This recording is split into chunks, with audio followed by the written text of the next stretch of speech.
This story begins with a man asking if this is how it ends. He confesses his apologies, acknowledging his weakness and blaming Chris for being the true hero. However, a woman intervenes, revealing that he is actually the hero named Evan. She emphasizes that they all gave their best, and if Chris had only learned swordsmanship a bit earlier, he could have achieved 9 stars and become a 10-star hero. If only that had happened, they could have prevented the end. Evan, the jack of all trades and master of all, is known as the great extra character. His journey began when he was 20, after escaping his clan and dreaming of success. While working in the back alleys, he stumbled upon a scene of flying wyverns, the invasion of the Magic Empire by the Demon King of Carnage, the Age of Destruction. Amidst the chaos and panic, Evan noticed a recruitment notice for a party traveling with the hero. He saw this as a once-in-a-lifetime opportunity to achieve greatness and enjoy wealth and honor afterward. However, his dreams were shattered when they failed, and the Dominion of Light fell into the hands of the Demon King. Evan expresses his wish to turn back time, hoping to select Chris as the hero. Chris questions his meaning, stating that even if he could turn back time, he wouldn't relive this suffering. He believes that one life of suffering is enough, and there's no point in daydreaming about it when the world is about to end. As they all gaze up at the sky, the impending doom hangs heavy in the air. He declares that this is truly it. In his next life, not that it exists, but if it does, he hopes to be born into the family of a wealthy nobleman. That was his final thought. The scene shifts to a later time as he gazes down at his hands. He reveals that he has actually regressed and been reborn into the body of a young master of the Magic Empire. He introduces the place he now inhabits as the Dark Magic Clan. As the name suggests, it is one of the 12 clans that support the Magic Empire. From what he has gathered, he has regressed 15 years into the past to reiterate. He has returned to 5 years before the onset of the Age of Destruction. And here he thought he had experienced everything in his previous life. He never imagined encountering demon beasts tending to a garden. Moreover, he is certain of whose body he is in. His name is Christian von Baron-Khazar, so we see Chris conversing with a fox woman as she regales him with tales of a fiend with the middle name of Von. She explains that the house of Count Khazar is a branch family of Baron County, or the Dark Magic Clan. Chris inquires about its relative strength, and she responds that it is not weaker. While it is a branch family, it maintains good standing within the Dark Magic Clan. And not to mention, they are incredibly wealthy. He doubts that he will find anyone within the Magic Empire who is unaware of them and that they have 2 potential successors, but the eldest son, Christian, is a real bastard among bastards. He always goes around causing trouble. Count Khazar eventually gave up on him, but this is old news at this point. Though Chris asked why and if he straightened up or something, and she says no, he actually ended up getting murdered by his relatives. Back to reality, Chris is sweating bullets. Then he says that he just wanted to become the son of a regular old rich family and wonders why he just had to regress here, why he had to be this person of all people since he is destined for death. And he starts wondering what he did so wrong, telling himself to think he awoke in this body with a coin incidentally similar in name to his. It's only been 3 days, and that he's going to die in 2 years from now. The fact that he was eliminated within the house of Count Khazar, a family that places great importance on honor, it probably means that he was an absolute trash human being. And if he just stays nice and quiet, he might be able to avoid his death. But he says that since he's woken up as a rich kid, he should just take care of himself and enjoy the wealth and honor. But he hits himself with a reality check, hitting his forehead, saying there's no way that'll happen. And that Ragnarok, the end of the world, is also the reason that the Demon King of Carnage started the war. It was to put humanity up as a sacrifice to complete Ragnarok. And it was already too late by the time they realized it. And both the Dominion of Light and the world met their ultimate demise. So if he wants to survive, he needs to stop the apocalypse as well. And the Demon King of Carnage is one thing. Considering he was the one to actually start the war, the bigger problem is that the countless number of fiends of the Magic Empire are loyal to him. To stop this, he needs to become someone more powerful than the Demon King himself. At this rate, there's only one way for him to actually accomplish this: he needs to become the Demon Emperor and sit at the pinnacle of the Magic Empire. He's been given 5 years before the Age of Destruction begins, and he might as well give it a go. And if he succeeds, this entire empire will become his. It then jumps to his father, yelling out to him, slamming on the table, saying that he told him to remain in his room and for him to reveal his face here after causing the incident not long ago. He must have a death wish. And if he acts out of line one more time, he will personally cut his head off. Chris says that Count Khazar sure is one intimidating dude, but Chris says that he came here to apologize for all the wrongdoings he's committed until now. Since if he wants to go forward with his plan, he needs to get rid of his horrible image. His father asks what he's saying, and Chris drops to his knees, saying that he is truly sorry for everything he's done and it'll never happen again.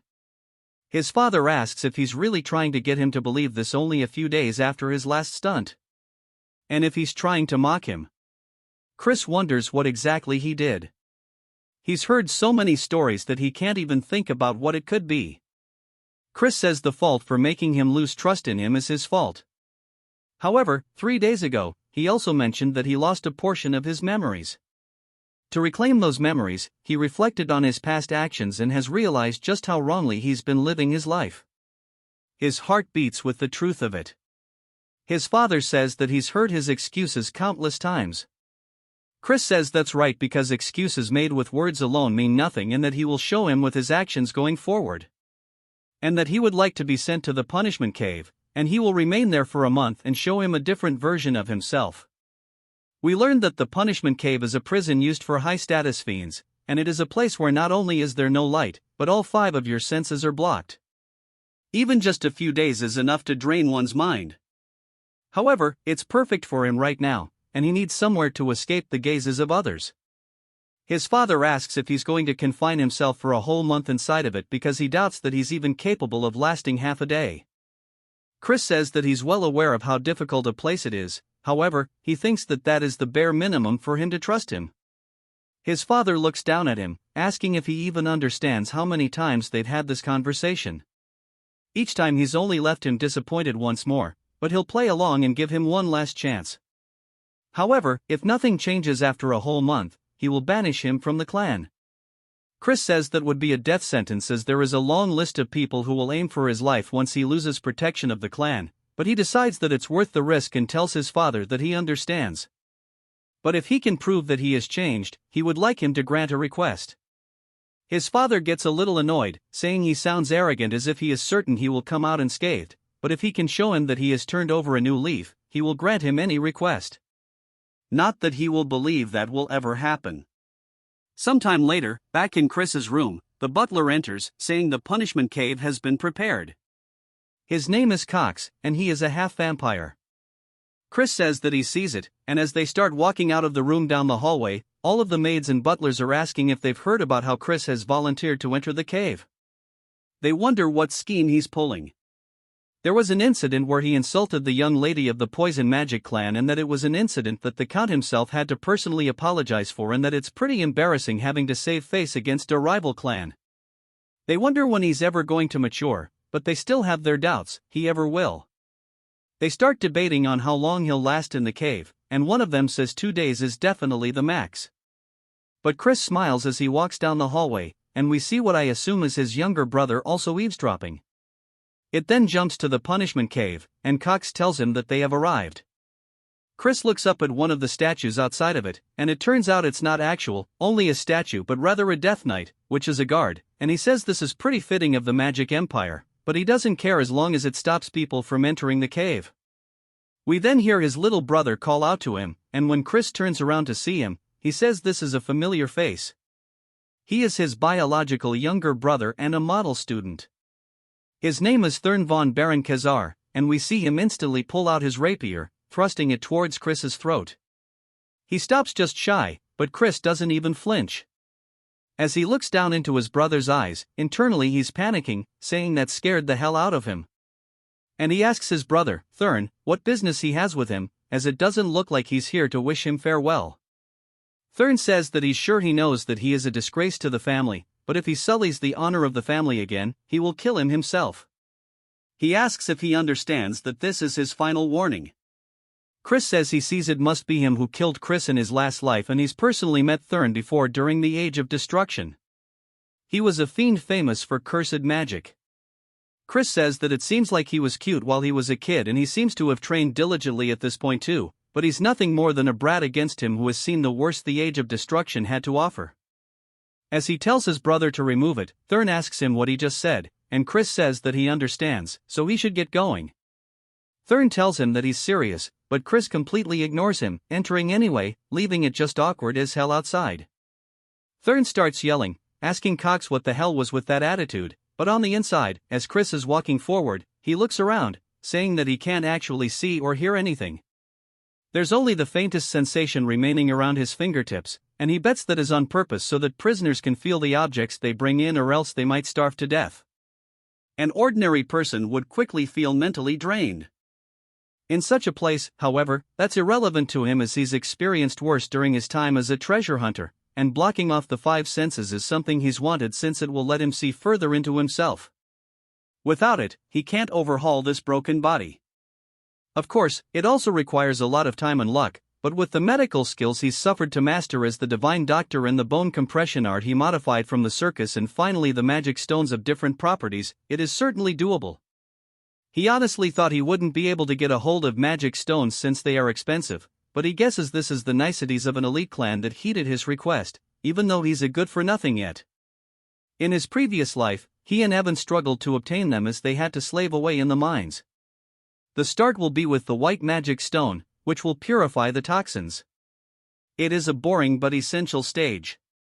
It requires him to tediously clean away any toxin buildup across his body with white mana. Even the smallest mistake would cause great pain across his whole body. As he starts doing exactly that, he feels a tingling sensation, which I would assume is like pins and needles when you're sitting on the turd for too long. And he looks up, smiling, saying that this is a cakewalk to him. Sometime later, we see Cox reporting to Chris's father.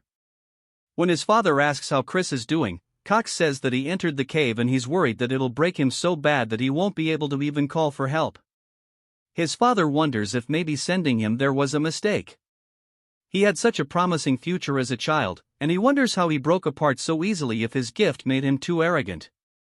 Whatever the reason, he'd rather he be fully ruined or died than live such a wretched life. And he's full of conflicting emotions, such as anger and sadness. Even though Chris's words seemed very reasonable, he doesn't think he should have expectations. He's already tricked him too many times. He asks Cox if he saw anything strange when Cox enters.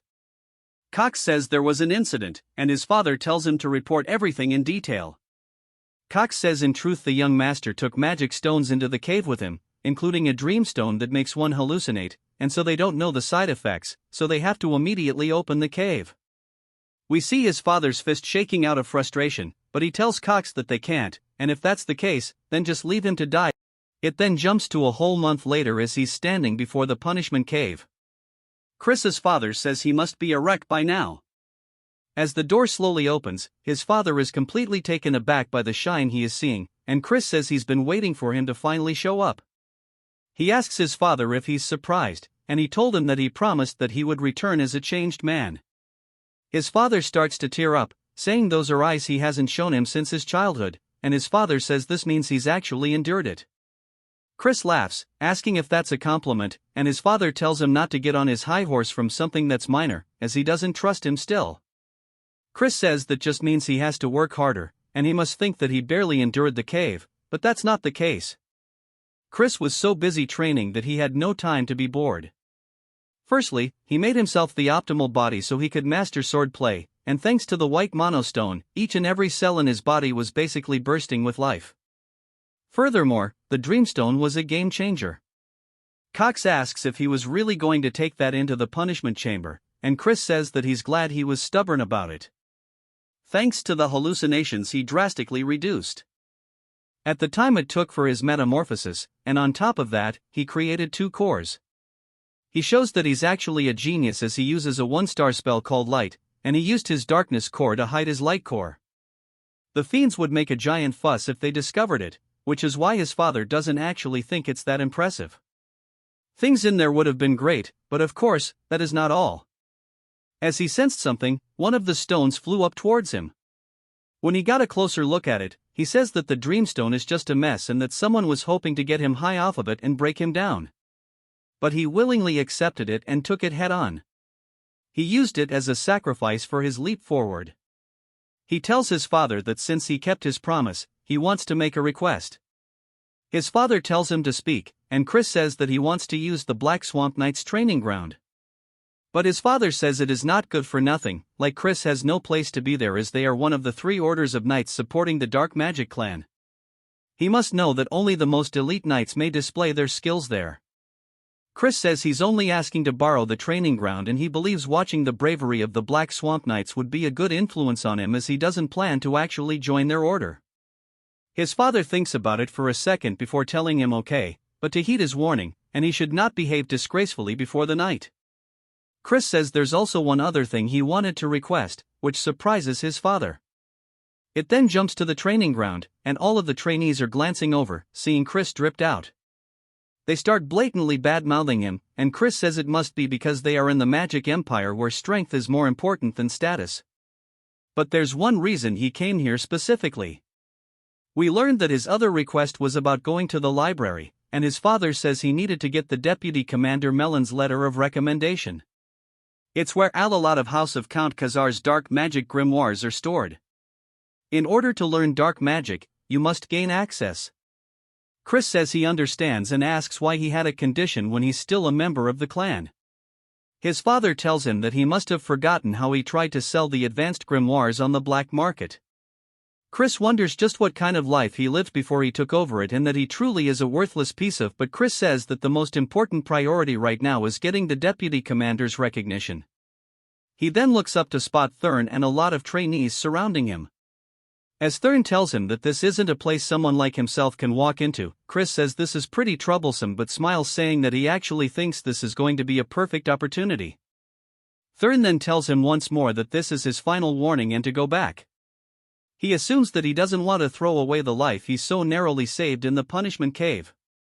Chris sighs, asking Thurn if he can really stand by those words as father is the one who allowed him to enter the training grounds.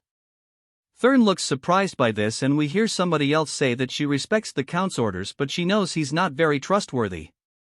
And we introduce Melon, the deputy commander of the Knights based off her dark energy. She's at least a 4-star and it seems like they intend to scare him off from the start, but he is used to threats like this. He bows, greeting her, and she's just surprised that he withstood her dark energy. He says that seeing as the deputy commander is stepping in, there's no helping it, and he'll prove that he is qualified to use this training ground. She asks how exactly he plans to do that, and he says that he'll fight against one of the fiends here and win. She tells him that his jokes have gone too far, but he says that he's not saying it as a joke. Instead, he would like to request that she refrains from using dark energy since surely she knows due to his debauched lifestyle his capacity for dark energy is far from what it might have been, and he'd prefer an unarmed duel if possible. Melon thinks to herself that even if it's just for a duel, they can't have the heir getting hurt, and this is pretty troublesome. She asks if he really thinks he'll stand a chance in an unarmed duel. Chris says that they'll have to see about it, and he wonders who he should pick as his opponent. He then snaps his fingers and says that they will probably make do. Then starts to get pissed by this, and Melon says that he should find a more suitable opponent as theirs level is a 2-star. Chris explains that a 2-star is a level no ordinary 13-year-old can reach if you don't possess the raw talent for it. It doesn't matter if you're 13 or 23, you won't even scratch the surface of the level of power. But of course, Chris is also not an ordinary bastard. He says that if he's going to prove himself either way, he should fight someone stronger than him. He thinks fighting them would be for the best and he asks them what they think. Saying surely he's not scared of his brother, they look pissed, saying that he accepts the duel. We then see all of them surrounding them, and they tell them to take the opportunity to destroy Chris and if he doesn't do it properly, they'll have special training today. Chris asks Melon how they're meant to decide the winner or if they just go until the opponent surrenders. Melon says that this is pretty insolent and he doesn't even know his place, but they should just go until one side is incapacitated. But she really thinks it would be a good idea for them to hit him by taking a leg or two. Chris asks them if he heard the rules, asking what he's going to do since he's going to be in for a serious whooping. They start to get pissed by his taunts, saying that he'll make sure he never runs his mouth. But while he's distracted, Chris smacks the absolute piss out of him, which completely catches them off guard. Chris asks what's the matter, saying that the fight's already begun. They look back up towards him and swing, telling him to shut up. Chris explains that this is practically cheating as a fiend who hasn't even reached 1 star yet. He doesn't stand a chance against someone with dark energy, but in a barehanded duel he fought on countless battlefields in his past life, so it's not really a big deal. As he knees them right in the stomach, he says besides, if they only count the dominion of light powers achieved in the punishment cave, he is at least a 3 star. The other trainees are asking what the hell they are witnessing as they're hunched over holding his stomach. Chris asks if he's crying and if he wants him to blow on his boo-boo, just straight taunting his little brother. Thurn starts asking him what trick he pulled, but of course, Chris is satisfied, saying that seeing him in this state is refreshing. There's nothing like a trick here and that his brother is just a bit too weak. Thurn starts to get pissed, but Chris continues taunting him, saying that he's so quiet he can't hear him. A black aura then starts to envelop his hand, and he dashes forward, telling Chris he's going to kill him. Coming in for a left, Chris dodges the attack, saying he's pretty fast though. This is the spirit he was looking for. As Thurn continues punching towards his face and missing, Chris says this still isn't enough. As he raises his hand, cutting off the aura from the rest of his body, even Thurn realizes that his dark energy is starting to dissipate. Chris hits him with an uppercut, saying that fighting is all about instinct as his eyes go white and he falls to the floor. The rest all look surprised and they start wondering if maybe they let his guard down, saying that maybe he would throw his dark energy because he was worried he would hurt Chris, otherwise, it wouldn't make any sense. But Melon seems to have a better understanding as she's genuinely surprised. Chris says with this, surely he's proven he's qualified, and Melon says yes. Chris thanks her and puts on a calm demeanor, but in reality, he's just hella glad that it worked, saying that now he's going to devour everything, swordsman and magic alike. It then jumps back to the house, and Chris explains that he has reached 1 star in dark magic since he's still not fully accustomed to handling dark energy, and there was a lot of residue left over by Christian. It took longer than he expected. As for wielding the power of light at the same time, he'll need to raise his level further for that to be possible. He rings the little bell only for a woman to slowly appear in his room, asking if he called for her. We are introduced to Mary. His sign maid, he says he can't believe they are using a high-level evil spirit, a banshee, as a maid. And admittedly, though, it was due to Christian's constant troublemaking that they couldn't. He says he'll definitely replace her, lady, and he tells her to just give him some juice as he'll drink it and then leave to train. She asks if she should prepare it with human blood, but he tells her just to make it with strawberries. She tells him that blood juice tastes super good though, and he tells her that he wants strawberries. She continues, and they have a little bit of banter back and forth sometime later. As Chris is heading out somewhere, we hear Cox yelling out to him, asking if he's going to train even though it's so early. And then he worries he is just pushing himself too much. Of course, he's pleased and proud that he's so diligent as he believed in him even when everybody else didn't. Chris says to get a load off this guy and then starts to release some killing intent, saying that he never asked him to believe in him and asks who he is to decide whether he should believe in him in the first place or not. Cox is startled and then apologizes for overstepping his boundaries and then tells him to have a good training session. As Cox leaves, Chris says that there's something really fishy about this dude at the training grounds now. Chris says that everybody here has way more doe-eyed looks than before and that now that their guard is down, he wants to try to win them over little by little. We see some bird dude watching Chris swing his sword, and he walks away towards a tent and goes to inform the deputy commander, Melon, that Chris has shown up again at the training grounds today. Melon just wonders what the hell he is planning and what that duel was about back then. Those movements were definitely impressive. But to think he would dispel his dark energy at that precise moment, she wonders if he saw through the battle. And if that's the case, then he might have the talent to surpass Lord Eskid de Baron, the direct head of the main family. But she decides it's probably not the case, as he's still just a bastard. Also, he has already lost his dark energy through his horrible lifestyle, and it's impossible for him to close the gap now.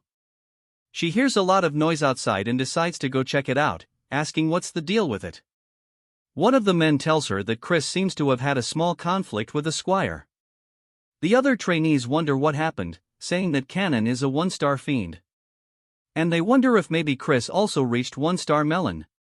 Looks surprised, but Chris says that he wanted to see the rumored prowess of the Great Black Swamp Knights. But it doesn't seem like they live up to their reputation. Asking if there's anybody else who wants to stand up, she says surely they're not a cowardly order of knights. They start to get frustrated by this, and one man steps forward, introducing himself as Tauren. Chris says that they fall right into his trap, gesturing him to go ahead and attack. And Tauren leaps through the air with his sword overhead. Chris says he never expected them to obediently teach the knight's secret techniques to him. Since that's the case, he has no choice but to steal it this way. As he starts fighting back, Tauren's blade, he starts taking note of how they hold the sword in their footwork, saying that this is the mud swordsmanship he's only heard about in rumors. And he starts to mimic it, saying that maybe it'll work out if he does this. He smacks them straight across the face, causing him to drop his weapon too, but it's a huge surprise to Melon. Chris is just happy that he managed to pull off the technique as Tauren lays their face down, ass up. Chris sits on top of him, and everybody else says they can't believe he was actually strong, saying that his darkness core was ruined, so how did he reach 1 star? Melon realizes that this means she wasn't mistaken back then. Chris says this is disappointing and he had too much faith in the knights, and if their skills are this pathetic, he'd say it's all the deputy commander's fault. They start to wonder if they should stop him because he's crazy for taunting her, and Melon says she understands he's happy about his victory, but he's getting a bit too carried away. He says it's better if she shows him the skills of the Black Swamp Knights. She draws one of the training swords, swings it very forcibly right beside Chris, sending up tons of dust, completely shattering the ground beside him. She says that she only needs 1 second to beat a bastard like himself while releasing a very deep purple aura. Chris asks if she's really planning on fighting against someone like him with her full power and that they should only use dark energy up to the 1-star level and prohibit dark magic as well as using only wooden weapons. She starts to exchange her blades, saying that 1 star is more than enough, and she'll break both of his legs with just half of that. He says if that's the case, he'll put both of his legs on the line, asking what she's willing to risk. She says that anything's fine because he won't be walking away from here today. As she dashes forward, he blocks her attack with a sword, but it is definitely heavy. As we see him starting to get pushed back, she continues swinging all over, but he is managing to keep up by blocking and parrying. Even the other trainees notice this, saying that he's held up for a while considering he's up against Melon, but they say that it must be because her main weapon is the great sword, but we see she's frustrated saying that for some reason her attacks are not reaching him even though he's a weakling through and through. He shouldn't be any match for her. She says that when he fought there in the fight just now with Tauren this happened as well. Chris says that it seems things aren't going her way, which makes her even more pissed as she starts to imbue some aura into her blade, preparing some kind of heavy-ass attack which seems like she might be breaking the rules a little bit. She swings down directly towards where he's standing.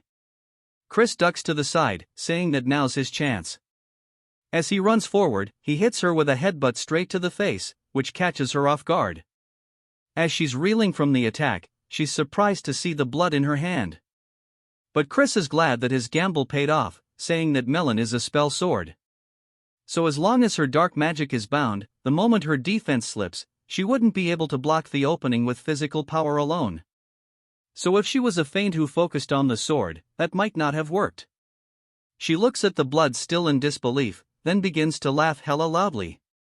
She says that she never ever would have imagined a headbutt, and it seems like she's looked down on him too much. She'll focus from now on. Chris starts pointing to her neck though, saying that the fight's already over as he scratched her with his nail during the headbutt. And if he had laced his nails with poison, surely she would have known what would have happened to her. She says that she accepts the defeat so to tell her what he desires, but in return, she wants the opportunity to fight him once more. He says if she wants a rematch, he'll have to grant a second request too. She says she'll do anything, and he walks close, saying that if that's the case, once he's right into her face, he asks if she would kneel before him. She's surprised by this and says that surely he understands that is an impossible condition to meet. Her loyalty lies with the main family of the dark magic clan house, Baron. He says, of course, he knows that she is here on an excursion from the main family.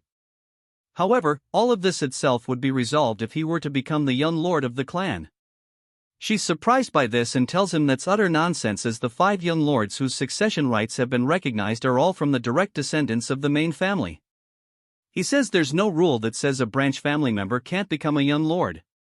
But about her second duel request, asking if she would like to do it a month from now, he says about the next time they won't limit themselves. She says that he'll have no chance of defeating her. He says that who knows, as few things are truly impossible in this world. She sits there just staring at him, still with blood on her face. He bows, saying that he'll see her in a month, and on that day, he'll make her realize who her loyalty should truly lie with. It then jumps to him handing his letter of recommendation to his father, saying that the fiend's fundamentals are lackluster and they'll need to focus more on their training. We then get a flashback to Melon talking to his father, saying that Chris is a genius. Even with his low star rank, he easily defeated the ones with solid foundations and even herself. He asks if she's serious, and she says yes. It was a rare fight for her, one she could enjoy. His father is still having issues trusting his son, but his work is paying off. Chris asks if there's something on his face, but his father says it's nothing. But as promised, he'll grant him the key to the library. As Chris leaves, he says this was all he wanted, and he obtained the library key and even changed Melon's mind, and that Melon is a fiend from the main family of the Dark Magic clan. During the Age of Destruction, she was active as a 6-star high fiend. So if he wants to take control of the entire Dark Magic clan, he needs to make her one of his people. Of course, he hasn't completely won her over, but 1 month will be enough because he's a genius. And speaking of Count Khazar, the look his father had earlier was definitely one of pride's for his son, but he supposes that makes sense because even fiends have familial attachments, and maybe he'll even turn out to be a better father than the one he had in his previous life. He finally embraces Count Khazar as his father, saying that he won't disappoint him. As he heads into the library, he says that there's blood magic summoning studies, curse studies, and they're all things that are forbidden in the Dominion of Light. He picks out one of the books, and as he moves it backwards, he sees Mary smiling at him, which causes the dude to die of a heart attack on the spot. He asks why the hell she's here, and she laughs, saying why else, as she was once the librarian at this place after all. She causes all the books to start floating around, then says that maybe he came here knowing this and want to monopolize her all to himself. He tells her to shut up, and she says that he's making her heart go crazy with such direct language. They continue their banter a little later. Mary tells Chris that the grimoire he has chosen contains a 4-star dark magic called Binding Seal, and as he is now, he won't comprehend it. Chris closes the book but tells her it's fine because he's a genius. She clearly doesn't think that's the case but pretends by saying that not only is he handsome but he's also a genius, and that's truly super. But he can tell that she's forcing it and tells her to stop doing it. She asks if there's a reason he specifically chose the book, and he says of course, as he needs to catch a rat. A little while later, as he's training with everybody else, he explains that the first potential rat is then no one in this house despises him more for being a good-for-nothing, and the second potential is Cox. Even though he's not a descendant of the clan, he has free access to the punishment cave, and fiends prioritize power over social status. Yet he circles around Chris, sucking up to him. It could also be a third party he is not yet aware of. Whatever the case, they want to see him in ruins, seeing how. They provided him with a dreamstone in the punishment cave. He wonders if maybe he should act like the bastard they want him to be. And then whoever looks happy with him acting out would likely be the culprit. He screams, saying that this training is way too hard. And he leaves, telling them to have fun. And he quits. The other trainees wonder what's wrong with him. And then we see him breaking a plate at dinner. And his father yells at him. But Chris says the servant should have given him proper food to begin with, and he tells her to not just stand there and remake his food. His father seems disappointed, saying that he's a fool for thinking he's matured, and walks out of the room. Chris says he feels bad, but it's for the good of the family, so he hopes he understands. He worked hard to spread rumors that he'd return to being a bastard. He bullied maids while they were cleaning and wasted money like it was water. We see a wine glass being poured, and Chris asks Mary why she won't let him drink the wine. She tells him that he's doing it right now, though he says he can tell it was non-alcoholic. She says that since he's underage, he can't be drinking, and he asks why that matters since he's still good for nothing. She asks if he's decided to be a bastard again, saying that's fine. Even so, because she'll stay forever by his side, he says it's like he told her he's just trying to catch a rat. As we see a spell forming in front of him, she's surprised to see he already met and mastered the binding seal. He does his best to play it off, saying that he told her he's a genius and he modified it to be usable even at a lower star level. He hasn't been just goofing off, he's been working hard at mastering various spells. She wonders if maybe he's truly a genius. Then, she slams the door open. Chris says he needs to act drunk quickly, asking her what he's doing here. Then, she asks if this is the best he can do, as he thought he had truly changed for the better. Chris can tell he's angry, and he decides to cross him off as a suspect. He smiles and tells her that he thinks there's a rat hidden in the house. Then, she asks what he's talking about, and Chris says someone wishes to see his downfall and he intends on dancing to their tune for a while. Then, she asks if he's really saying it's all an act, and Chris says yes, even the wine is fake. As she smells it, she can tell it's not alcoholic. Asking who the rat is, Chris tells him that it's hard to say right now, but they should take the bait anyway. Now, as he throws the wine bottle to the ground, one of the butlers runs in, asking if something's wrong. Chris says this isn't the wine he asked for and to bring him another one. The butler tells him that Cox is currently preoccupied, and Chris says that he guesses he needs to pay him a visit. While still acting drunk, then says he's playing this role too well. And then it jumps to Chris slamming a bottle right in front of Cox's face. Cox asks what brings him here, and Chris pours the bottle over his head, saying this is not the wine he asked for.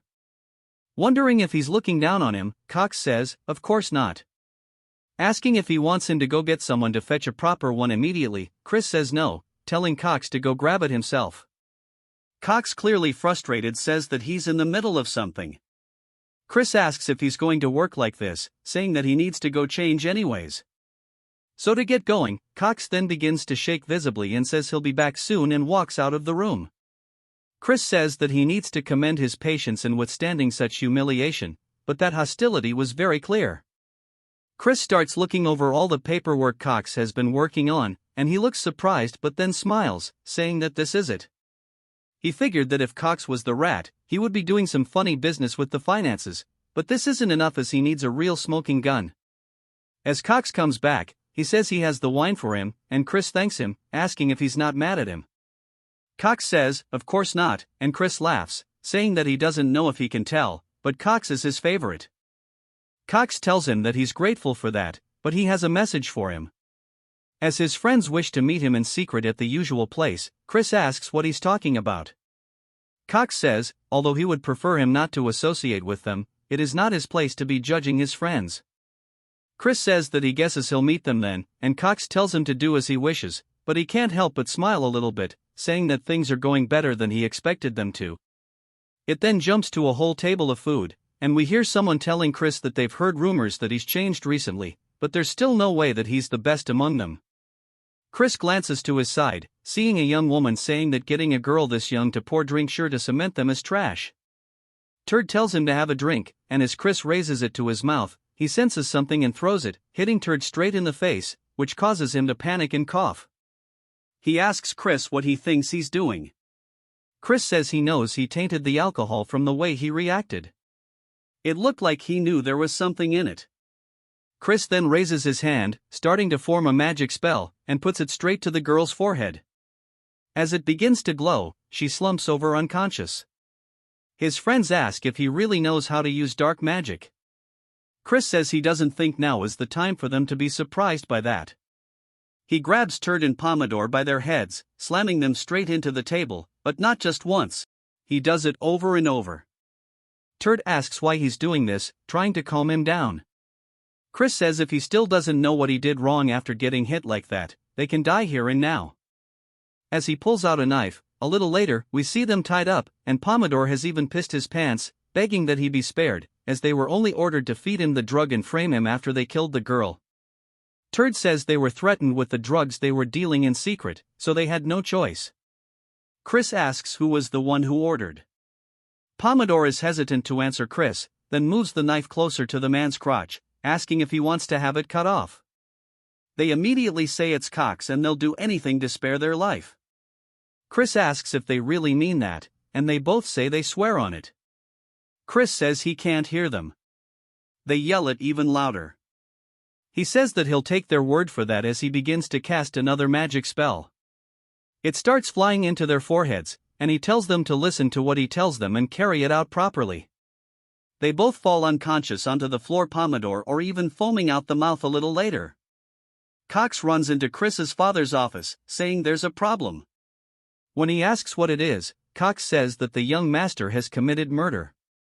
It seems he got drunk at night and killed the one who was giving him drinks and threw their body into the river.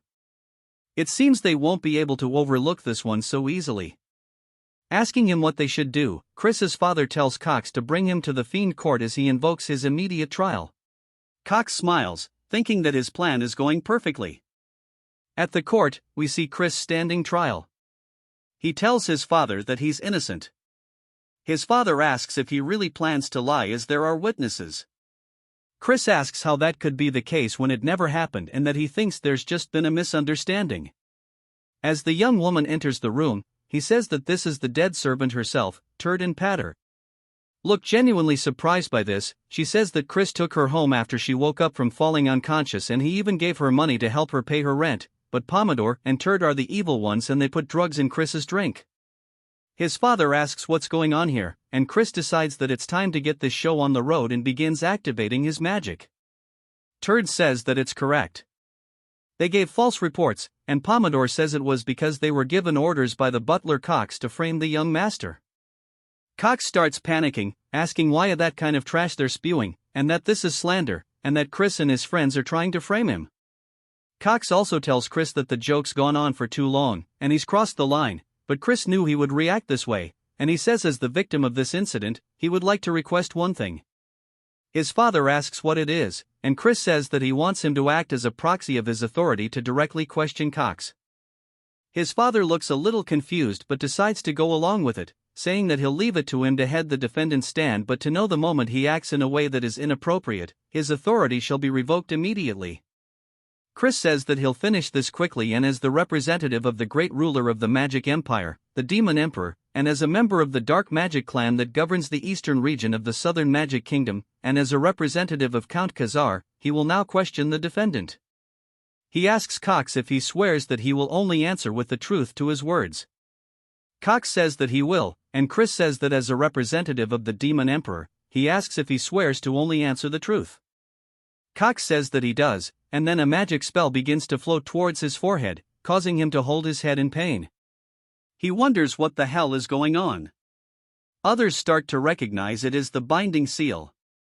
Asking how Airbrat could use a 4-star dark magic, Chris says that this was modified so it could be used at a lower star rank. However, it has additional conditions, and that is he needs the target to swear twice, and that Cox has now fallen right into his trap. Cox asks him what he just did, and Chris says that he just swore that he will answer with nothing but the truth and asks what the reason he hired his friends to slander his name was for.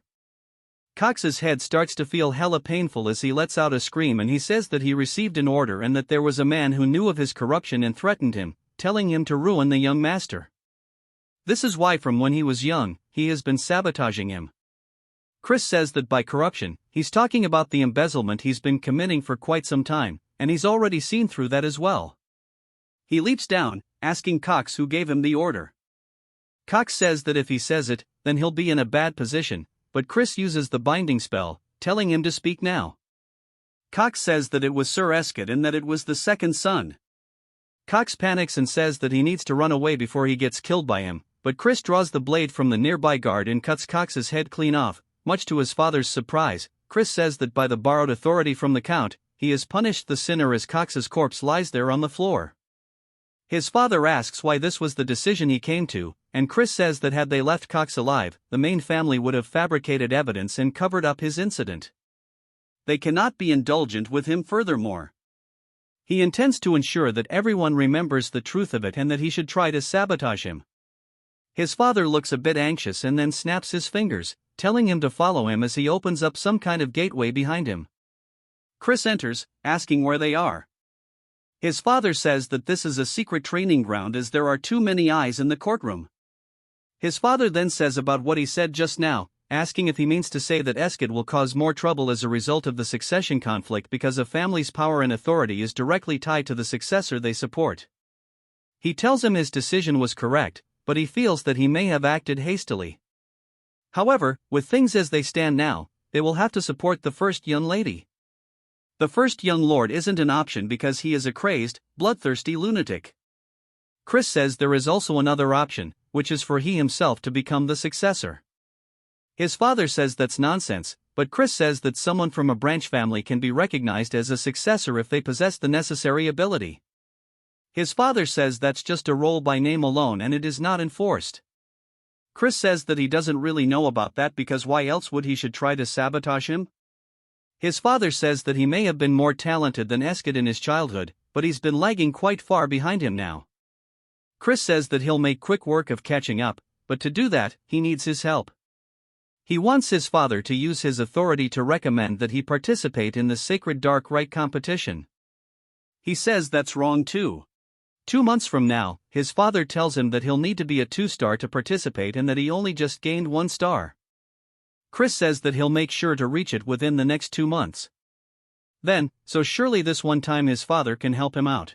Sometime later, we hear the maids talking about how it seems Chris truly has changed and they have heard that the Count himself has been personally training him. He asks if she has meant the same training that even the senior knight struggled so much with and that he doesn't know how long Chris will last. As we see Chris cutting something cleanly in half, he says that he needs to bind it with mud swordsmanship and then sever it with blackside swordsmanship. Asking his father if he's correct, his father says that he only started teaching him this today, yet he understood it immediately. Chris asks why he has to keep doing it this way because keeping them separate is so weird. His father asks what he means and Chris says that he feels like there's a more efficient method. As another mushroom monster spawns in, Chris runs forward, cutting its legs clean off. His father says that was mud swordsmanship, asking how he did that when it's not meant for slicing. Chris explains that he only used the mud swordsmanship but he wrapped it in the black side sword energy. His father internally is freaking out, saying that's not something a 1-star should be able to do, but plays it cool, saying that's pretty powerful, but using 2 techniques means it's going to be difficult to use curses too. Chris shows that he can still do it anyways and says that it's still pretty easy and it's not really an inconvenience at all. His father then freaks out externally this time too. It jumps to 2 whole weeks later as Chris is lying on the ground. He says that running is so hard and it's not like he can half-ask this since stamina is key to increasing his power stage. We then hear Melon asking if he's already exhausted as the duel isn't far off and she's eagerly waiting for the promised day to arrive, he says.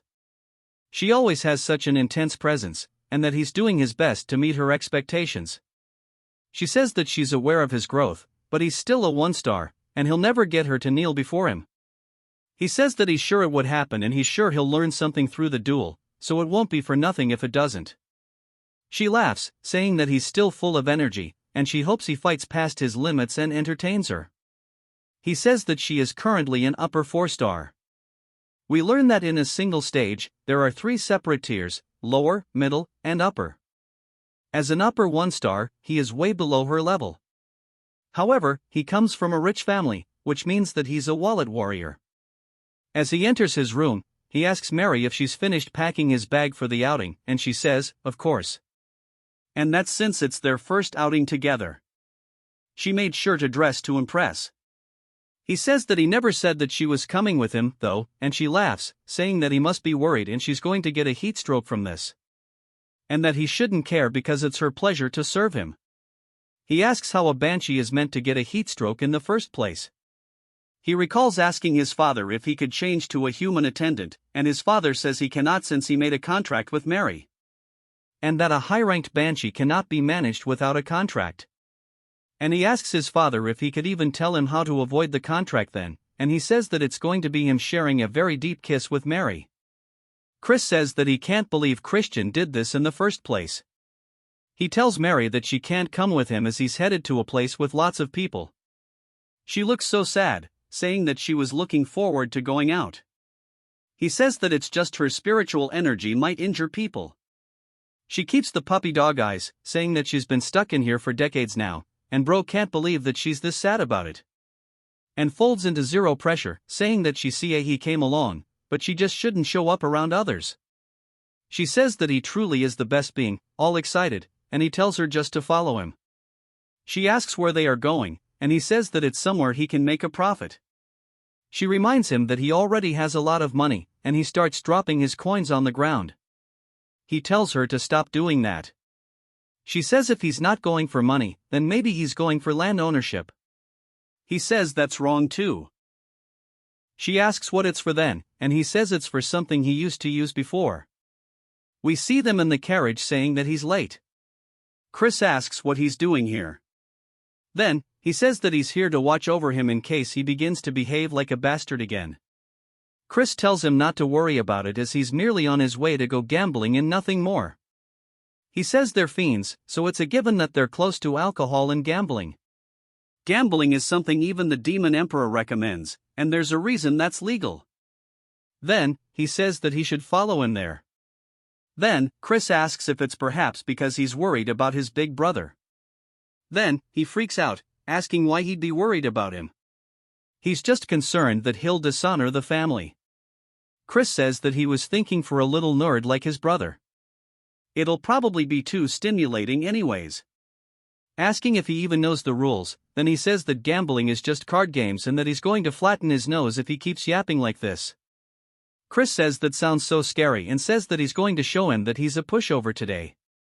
They finally make it to where they're going, and it's just a big grand building. Even Mary looks super duper impressed.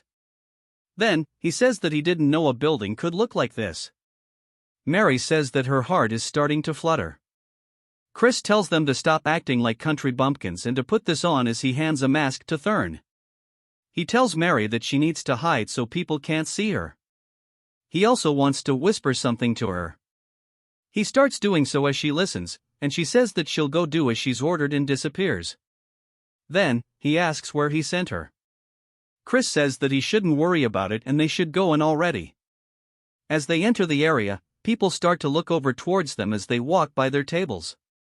Some of the gamblers say they can't believe people so young would enter the lion's den on their own.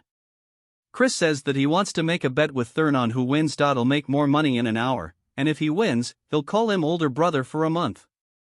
Then he asks if he's serious, and Chris says yes, but if he loses, he'll have to call him the Honorable King Emperor Majesty brother. Then he can't believe he said that with a straight face, and Chris says that there's no need to do it if he's scared and offers him some money. Then instantly snatches it, saying that there's no way he'd be scared about this and that he's going to be going first and show him how easy this is. Sometime later at a table, a man is saying that it's Chris's victory and for being young, he plays quite well. He's sure that he's going to earn a lot. Chris says that when you're first starting out, they let you win a reasonable amount by instigating the overconfident player. They aim for the moment their prey bet's too big, and he knows exactly how these common works. Of course, we know there isn't so familiar, so he falls for it. Chris says that he's already caught in their trap and he tells him that he should just go back home and sleep. Then he says that he's definitely losing money too, and Chris tells him that he's only lost 500. Then he says that he only lost about 1,000, and everybody starts laughing at the completely justified crash out.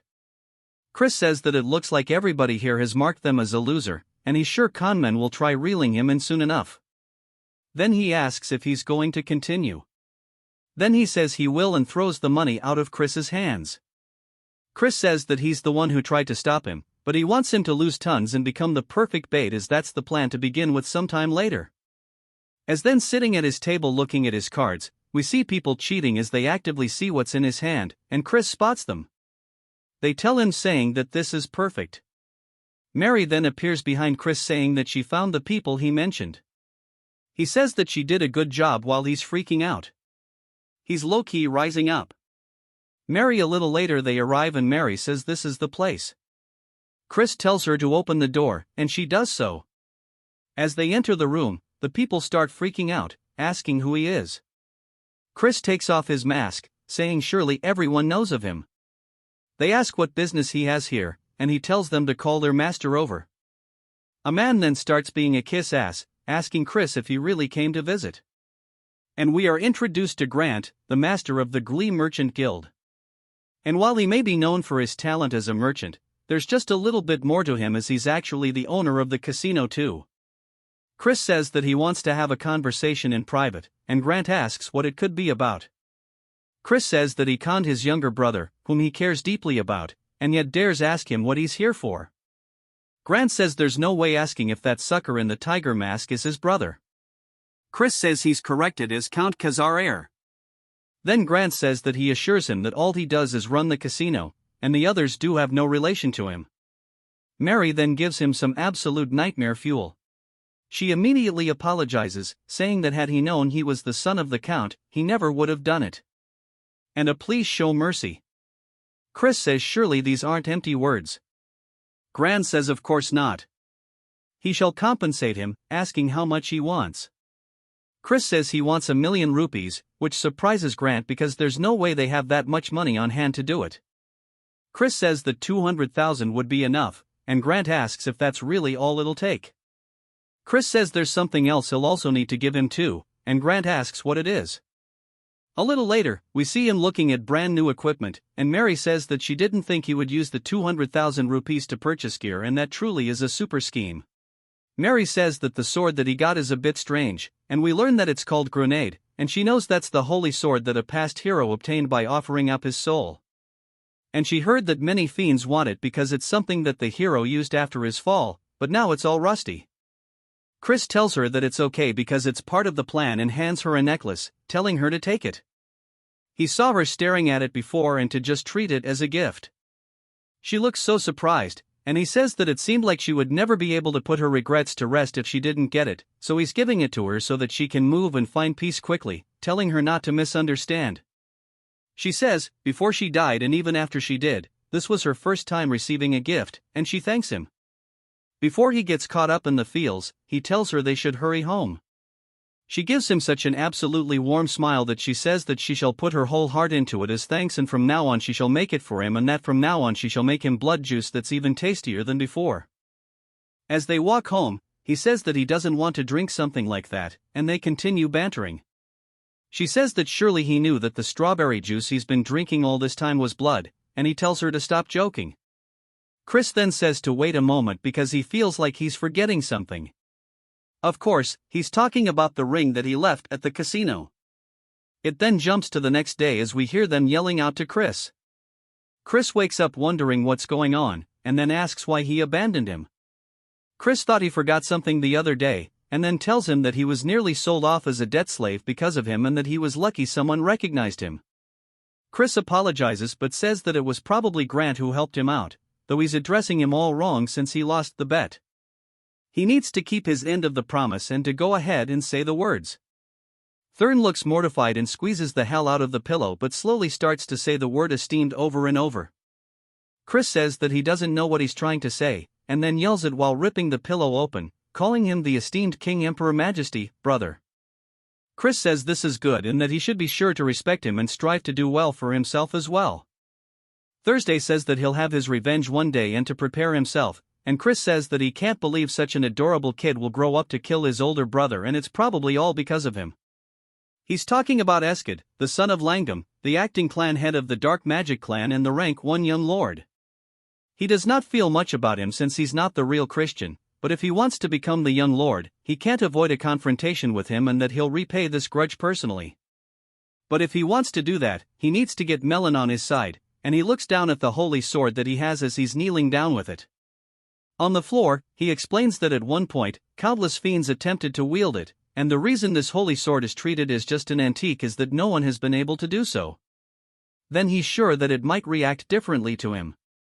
As he grabs onto his chains, it starts to release a very holy energy that zaps his hand away. Chris looks down at his hand, saying that this is to be expected since it's an artifact created to use the holy power of light. But in the end, it's still just a weapon, and he'll be able to use it if he can just analyze the mechanism that's making it reject the dark energy. As he starts hammering away at it over and over, it begins zapping the hammer with every strike, slowly shattering it upon contact. After a bit, Chris asks Grenade if it hurts and pulls out the hammer after hammer, telling it to submit already because he's going to hit it all night. I feel bad for the poor sword. A few days later, at the secret training grounds, we see his father asking if he's done his preparations. Chris says he has, and we see a woman in front of him. He asks who she is, but he says that he thinks he's seen her somewhere before. He then realizes who it is and greets the KN commander of the Black Shadow Knights. She says it's been a while, and we learn that this is his aunt, named Marion. She is the daughter of the Elder Clan head, the master of the Dark Magic Clan, and the older sister of his father and Count Langam. She protects the Elder Clan head and is in charge of secret missions and surveillance within the clan. She is the elite among the elites, and he wonders why she's here in the first place. His father says that his sister came to visit for matters concerning Cox, and she laughs, saying that he committed quite a cheeky act. Chris says that maybe the Elder Clan head is planning on protecting Eskid, and that might be a bit of a problem. He says, it seems the Elder Clan head has plenty of free time tending to such trivial matters. She says he's pretty bold, but the clan head has no interest in the squabbling of children and rather he seems to be interested in Chris. Chris is surprised by this and says that this might be an opportunity to win his favor. Marin says that she wonders if this is bravery or idiocy as he hasn't even reached 2 stars yet. He is challenging Melon and that he should call off the duel. He thanks her for worrying about him but says that he has his own plans. As he starts to show the sword, she recognizes it, asking if that's perhaps Grenade. Saying that he must have gone insane, but she knew he was a troublemaker, just not to this extent. We finally learn that his father's first name is Raiden, and she says that he went on and on about how Chris has changed for the better. Raiden says that it's true, and she asks if he doesn't realize that he's trying to use a holy sword in a duel. Chris asks if he's not allowed to use it and that he just has to win no matter the method or trick he needs to use. She warns him that even the Elder Clan had failed to tame Grenade as that holy sword's power will burn him to ashes. Chris asks if that's the case, as he starts to take the sheath off of it. She yells, telling him that it's dangerous as it has a little bit of a golden light to it. Of course, nothing happens, and she kind of just stares at him. She asks if it's a replica, and he tosses it at her, telling her to check it herself. As she catches it, it starts zapping the hell out of her hand, so she throws it to the ground. She asks how he's doing this, and he says that it's a trade secret that he doesn't want to tell her, but she can be sure of one thing: the only reason why he can wield the sword that even the Elder Clan had failed to tame is because he is a genius. His father can't help but feel proud as hell, and we hear Melon laughing, saying that he's always so fun and entertaining, and for him to have tamed a holy sword is cool, but it's not like that's going to matter, as today will be his last day in this world. Chris begins to stare at her. It then jumps to the start of the duel. As Melon's charging forward, swinging down, Chris blocks it. He says it's just as he thought. Without any restrictions, her power and speed are incomparable to before. He won't be able to narrow this gap at all. But as she starts flying in, he blocks her attack once more. We see the holy sword starting to dissipate the aura on her blade. His father and aunt are surprised that it's opposing the dark energy. Raiden says that it seems like he surpassed her when she was younger too. Marin says that's not the end of it, pointing out that he is wielding the holy sword. As they see his hand still has the purple aura to it, but it looks like it's clashing with the sword's aura, Chris strikes back, causing Melon to block it. Raiden says that the power is incredible, but it looks like his dark energy is fluctuating a bit. Marin says that's not what's going on.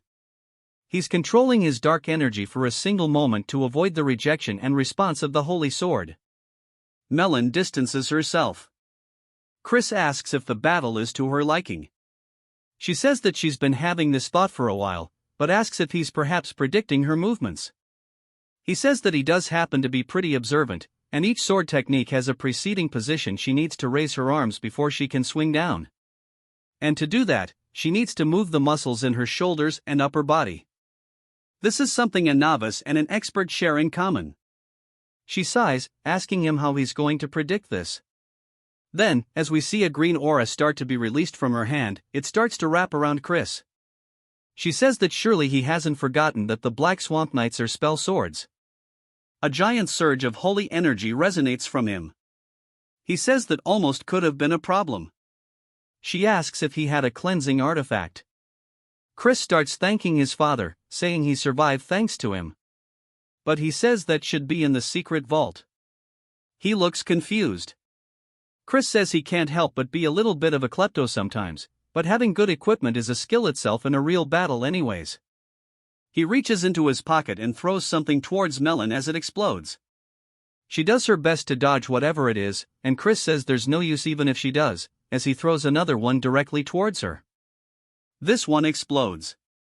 He says that he got that artifact using the money he took from GLE, and it's pretty effective. He tells her that he knows she's alive and to come out already, as she starts thrusting her blade directly towards him.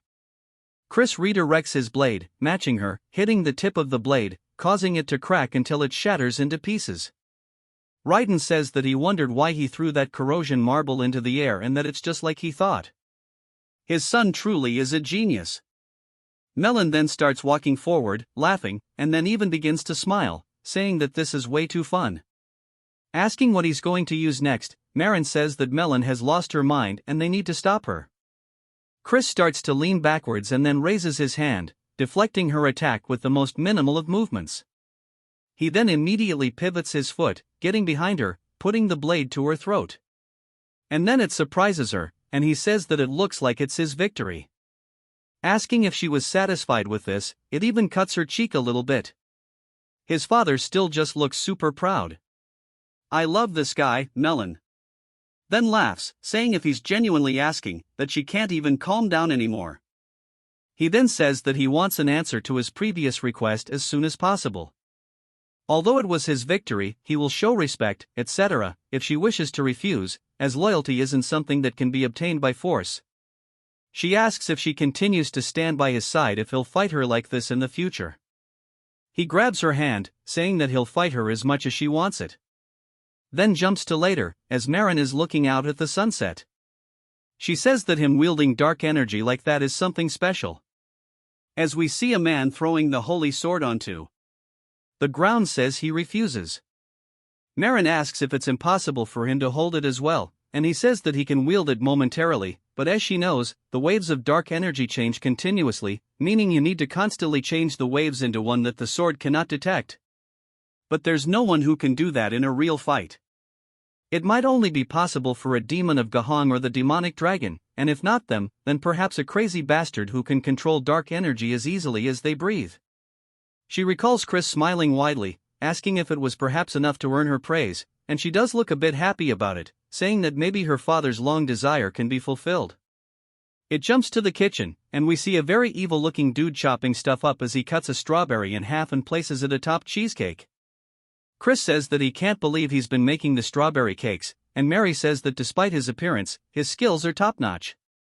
The orc then asks Chris what brings him to the kitchen, and Chris says to make some cookies.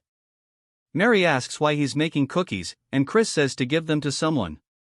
She asks if it's for a woman other than her, and he says that it's not what she thinks but it is technically for a woman. The orc says he can do it for him, but Chris says it's fine because baking heartfelt snacks with his own hands is what matters. He may not look like it, but before he can finish his sentence, he gets hit on the cheek with a red substance as orcs are going absolutely crazy mashing up what used to be strawberries into jam. Chris asks Mary if she's sure they aren't adding blood to the strawberry juice, and she laughs. Then later that evening, Chris calls out to Marin, who's about to get atop of horse, and she asks what's the matter. He says that he heard she was leaving and came to say goodbye. She says that she appreciates it and he must be tired from the duel yesterday. He says not at all, but he also has a little gift for her. She sees all the cookies and begins to blush, saying that he didn't have to prepare a gift. He says he's happy to see her again and couldn't help but prepare something right then. He remembers yesterday when Chris was asking him if there's any particular food that Marin enjoys, and he says that he sure doesn't know how to win someone over. Chris tells her to try a bite because he baked them himself. She asks if he really made these and starts munching away and realizes that this turd is actually gas. She tells him it's very tasty, and he says that he's glad she likes them. She says that she must give him something in return for this fine gift, asking if there's anything he wishes for. He says that he wants her to become his true aunt from now on. She says since they're already related by blood, he's sure there's a deeper meaning behind his words. She asks if he just wants to have her support in the upcoming succession conflict. She sighs but says unfortunately she cannot grant him that request as he may know adults from the main faction family must be impartial towards the candidates as that is the rule. He says he was merely making a genuine request as he wishes to become closer with his aunt. She asks if he really has no other intentions, and he says of course. If she cherishes him and secretly offers to help, there's no way he'd be able to refuse it. She laughs, starting to eat cookies, saying that she does not dislike his honesty. But since her nephew bakes such delicious cookies and gifts them to her, she can't help but cherish him. He thanks her, and she asks if she can have more cookies next time. Raiden sits there tearing up since he finds it so wholesome. Chris says that if she makes him sad, he might soar and be unable to recreate this taste. Saying surely she understands what he means, she sighs and looks happy and asks what he thinks about joining the Black Shadow Knights. He goes to explain it and says something to her, but she cuts him off. She says that he was exceptional in the duel against Melon and he may even be a greater prodigy than the Elder Clan head. However, his rivals won't be easy opponents, and she's worried that he may wither away before his talent has a chance to bloom. He says if he fails to climb up and over the mountains in this way, he wouldn't mind dying. She looks surprised by this, and he says that he appreciates her concern, but he does not think that he will lose again. She's amused by his confidence and says that for some reason, if it's this child, she'll believe him. She says that she cannot stop him from walking down this path, however, she wants to offer him a piece of advice. She tells him to be wary of the first young lady. Raiden asks why he should be wary of Juliana, not aside from the fact that she is the most gentle of the 5 young lords. Marin says that he will soon come to understand why, and Chris thanks her, saying that he'll keep it in mind. She smiles, saying that she'll see him next time, and rides off. It jumps to Chris laying down in bed thinking about something. He says that both his father and an aunt are powerful as they've reached 6-star after a LL, but he still didn't hear much about them during the Great War, and he wonders just how many powerful combatants there are in the Magic Empire. As there must be enough to overwhelm the Dominion of Light at the very least, but he doesn't want to repeat the past this time around. So, he must get stronger faster. We get a whole 1-month time skip, and Chris asks his father if he called for him. His father says yes, as there's something he meant to tell him, but then is surprised by something, asking Chris if he's actually reached 2 stars already. His father says to achieve such a growth in only a month is crazy. Chris says that he doesn't know why he's surprised, as he promised him and asks what. He wanted to talk about calling him here alone at this hour. His father says that he got word from the main family. He submitted both him and Nen as candidates for the Sacred Dark Rite, but they only approved then. He sighs, saying that the reason being was that of his frivolous spending, womanizing, thievery, and even drunk and destructive property. He can't refute it because it's all true, bro getting punished, but his father says that he can't believe they're looking down on his son. Chris asks if Count Langham made this decision.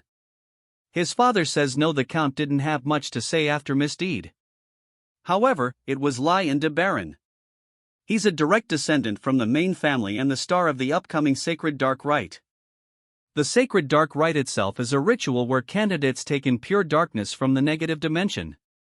Since the amount is limited, candidates participate in a quasi-deathmatch to decide on hierarchy. Candidates who rank higher end up taking more darkness for themselves. And it ends up playing a tremendous role in being selected as the Young Lord, a successor to Clan C. If Lan is victorious and monopolizes darkness, then becoming the 6th Young Lord, achieving his goal, will be much harder. If that does happen, his father says that he'll talk to them again. And if all else fails, he'll even request help from Marin. Chris says that's not necessary as he'll figure things out himself. His father says that he knows he's talented and that he has changed, but he can leave the matters to the adults, bro really is just trying to be a good dad. Even Chris can see it and says that he appreciates his feelings, but he tells him that he has his own methods. Bro is cooking up something nefarious. He asks if any children of Count Taraman's house will be participating. His father says yes and that his 3rd son will be there. And that scoundrel sided with Lone, saying that he had no right to participate in the Dark Rite and he's merely a trickster who can only control demon beasts. Chris says he's surprisingly a nice father and he tells him to calm down as he simply needs to prove himself to them and that the Traman should be hosting a black pill hunt soon and he'll participate as a herder. It then jumps to what I assume is the main estate of the house. We hear Marion saying that she has personally checked on Christian as per the clan head's orders. He asks how he was and she says that he was incomparable to the others. The elder says that he finds that hard to believe, and the child he remembers was a brat who thought himself to be a genius when he was nothing but a false prodigy. She says that he's clearly different from before, and the elder says in that case he asks if she believes that the child could fulfill his long-desired wish. She explains that this wish is why her father has lived on, even refusing death through heaven-defying magic. She tells him that she cannot say, but he might be the closest to what he desires. He laughs, saying that's pretty interesting and he shall keep his eyes on him, and his participation in the upcoming sacred dark rite is unlikely. Asking if that's correct, she says that's the common consensus within the clan. Asking if he will intervene, he says that he cannot step in over such a trivial matter. Asking how someone could call themselves a fierce beast without being able to overcome such a small trial, she says that he may be a fierce beast, but he's still just a child, and she believes he should be given an opportunity to receive darkness and awaken his potential. He calls out to her in a very stern voice while glaring at her, and she realizes that she's overstepping her boundaries. He says that he's always been such a man and he's harsh to those he holds expectations for. He says that since she's willing to go so far for him, she must have taken a liking to him. He then summons someone called Blood Drinker. As he appears in the room, this is the head butler of the dark magic clan named Simon. Asking if he has been called for, he says he already knows. Simon heard it all, and Simon says that he's dead. It just needs to observe the little bastard this time around. The elder says that's correct and that he wants to know everything he does leading up to the sacred dark ritual. Simon says that he understands, but he has one question, asking if he can pull a small prank during his monitoring. Marin looks surprised by this, and the elder glares at him, reminding him not to go overboard. Simon then begins laughing evilly and says that as he wishes while leaving. Marion says that she hopes that Chris makes it through safely. It then jumps to a carriage riding through a village, and Chris says he quickly managed to reach 2 stars thanks to his talent. But despite all the training, his stamina and dark energy reserves are nowhere near sufficient, and he can't become a 3-star as he is now. He needs a black pill to accumulate a lot of dark energy in a short period of time. For the Tans, the host of the black pill hunt, to coincidentally start beef with him is a pretty good stroke of luck. The problem is that catching the demon beast off doesn't automatically guarantee a black pill. As the carriage comes to a stop, he explains that there is a special condition that needs to be fulfilled. We then see Lardos running up to the carriage, asking Chris what brings him here. Chris asks how he's been, saying surely he hasn't come empty-handed. He says of course not, and that he would never greet the young master without a gift. Chris slaps it out of his hands, causing it to fall to the floor, and Lardos looks confused. Chris says that he doesn't seem to know his place, and he heard that he's partaking in all sorts of illegal activities. After all, we even get a funny image of him bullying him. Chris says that he'll let it slide this once, so he should cut any activities that cross the line. Lardos agrees, and Chris says there's something that he needs to procure an ash pill for him, asking if he can do that. Lardos says that those recently surged in price, and Chris says that he sees how it is and asks Mary if she's ready. She begins laughing, and holy turd, put it away, where's cute Mary at? I feel sorry for Lardos. He immediately gets on his hands and knees, saying he'll get it immediately, and Chris says it's so nice and easy when he cooperates.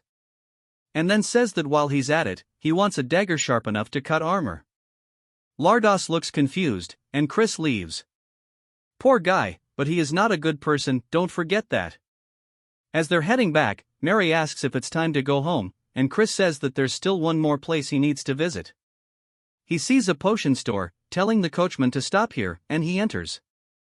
He starts looking around the shop, saying everything that he'll take, and Mary asks what he's doing all this for. Chris says that he has a use for it, but she asks what use he has for an aphrodisiac.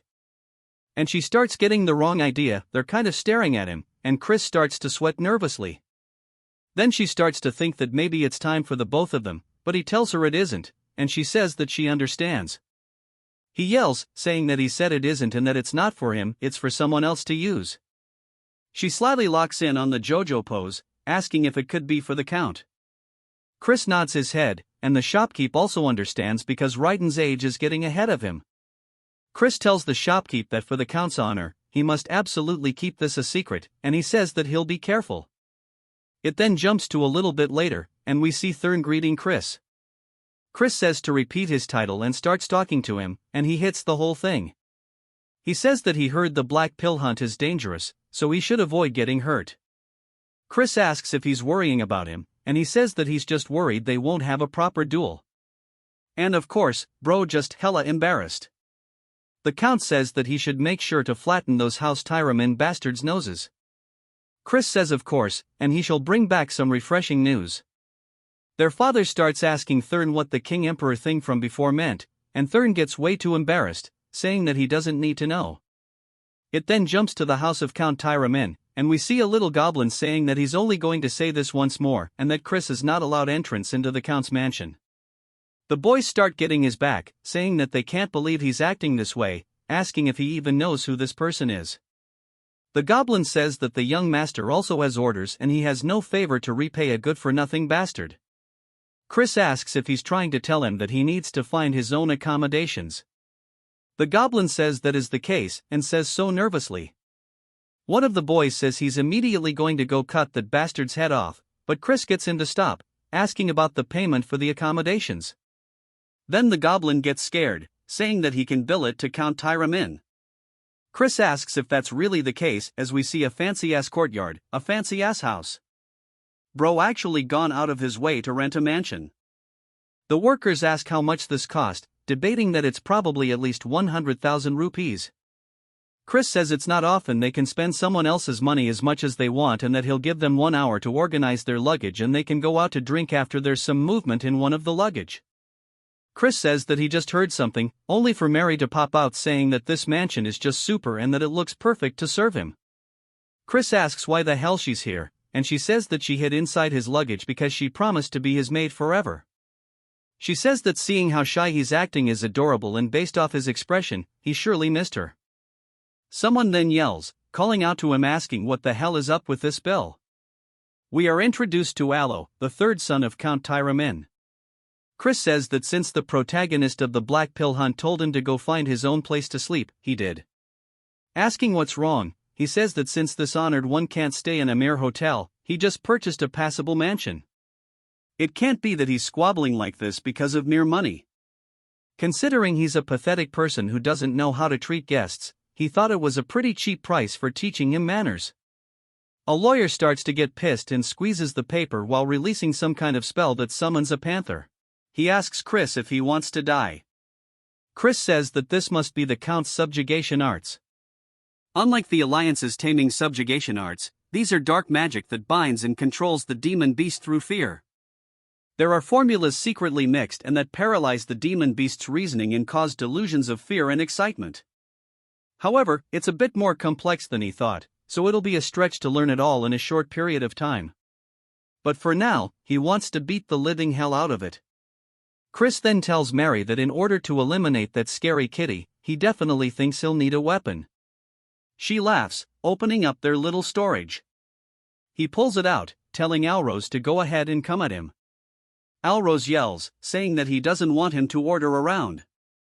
As the beast starts running directly toward him, it opens its mouth. Leaping, Chris raises his stick, blocking the attack. As it starts to bite into it, it actually shatters it, breaking it, sending Chris backwards onto the floor. Chris says that's not too bad, but a 2v1 is practically cheating, and this won't do. If he wins, he'll have to participate as a guard instead of a header, and it needs to be at least this much to make it meet. Asking Alrose what he thinks, Alrose calls him a cocky son of a bird while jumping on the leopard, saying that he's going to make him kneel for this. As it comes in for the second attack, Aloys looks confident as it pounces on the ground, but the leopard looks underneath its hands, wondering where Chris is. Even Alo does as Chris comes up behind, smacking him once and then immediately 3 more times with the stick. Chris asks if it hurts, saying that he better not start crying. Alrose creates some distance, and Chris says that he won't go easy on him, even if he does. Alrose tells him to shut the hell up. Chris starts to release some hella killing intent toward Alrose and the leopard. The leopard immediately feels an intense fear and starts to panic and hides and runs away, leaving Alrose standing there asking what the hell he did to his Choco. Chris says that he only used a mere 2-star illusion spell and it seems that it was too much for his subjugation arts to overcome. Alrose starts to prepare another spell, telling him to shut up once more as one mean asshole-looking horse starts to summon up from under the ground. Chris asks if he understands what kind of person he is. Alrose is confused and Chris eats his weapon forward hell fast, hitting Alrose straight in the forehead, knocking him to the floor as his eyes go white. Chris says that he doesn't bother waiting for transformations or casting and the poor horse is just stuck trying to get out of the ground. It then jumps to Chris, gambling as they're asking if he's certain he should be doing this. Chris says there's plenty of time left and he should rest when he can. They tell him he's not exactly resting right now though.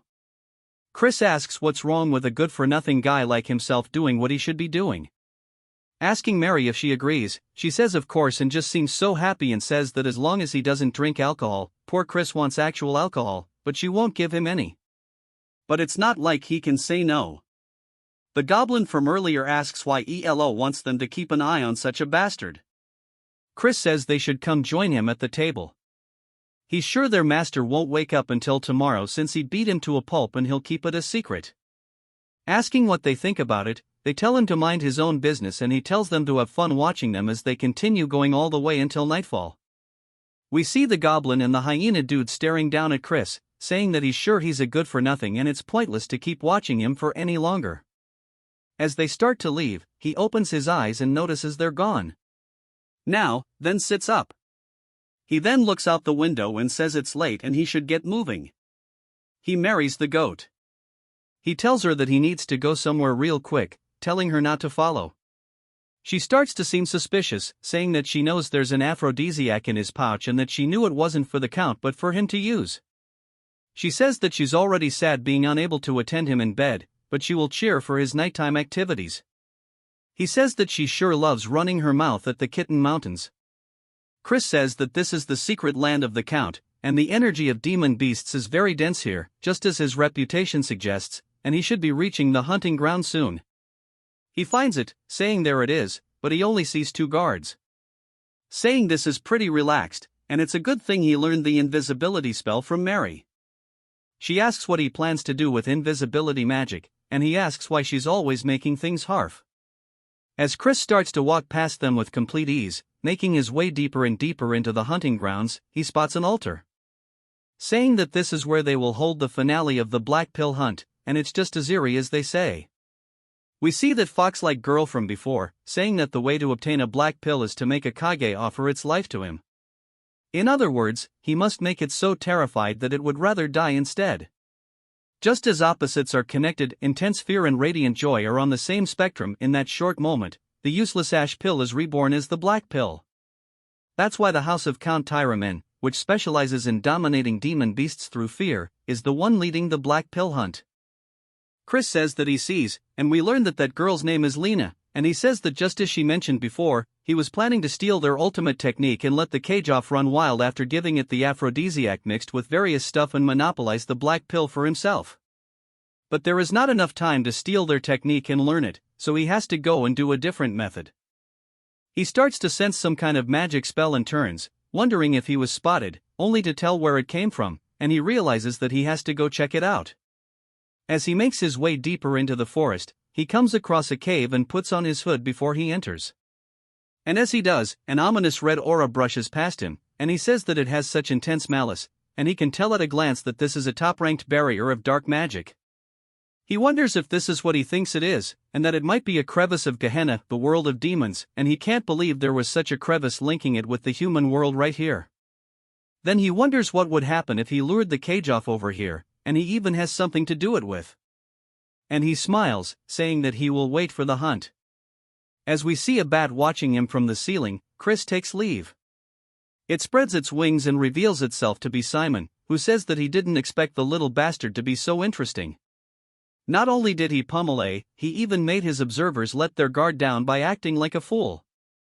He secretly entered a forbidden area, scheming something, and it makes him want to play an even more terrible prank on him. As he walks towards the gate to Gehenna, he puts his hand inside, causing his hand to bleed, pouring out onto the ground. Something then begins to absorb his blood, and it asks him for what he wishes. Simon is about to summon a demon. The next day, as it's now time for the hunt, somebody stabs a flag into the ground, and it's none other than Alrose and his group. Chris is there as well, saying surely he thinks he's acting too cool for someone that just got his ass whooped.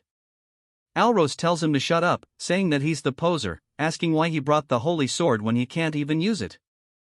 Chris tells him that it's more effective than a club, asking if he wants a taste. Alros changes the conversation, telling everybody to go lure the monster off to the altar, and those assigned to guard duty will follow him and they'll stand right by it. Simon is watching this as well, and Chris clearly spots him. Alros tells Chris to go ahead and answer, and Chris says, as he wishes. Now we are at the altar. One of the other guards asks that Chris go hold up somewhere else, as he's only getting in the way of the hunt. Chris says that's fine with him if he gets to laze about, but not to come crying to him later for help with the cleanup when they inevitably die.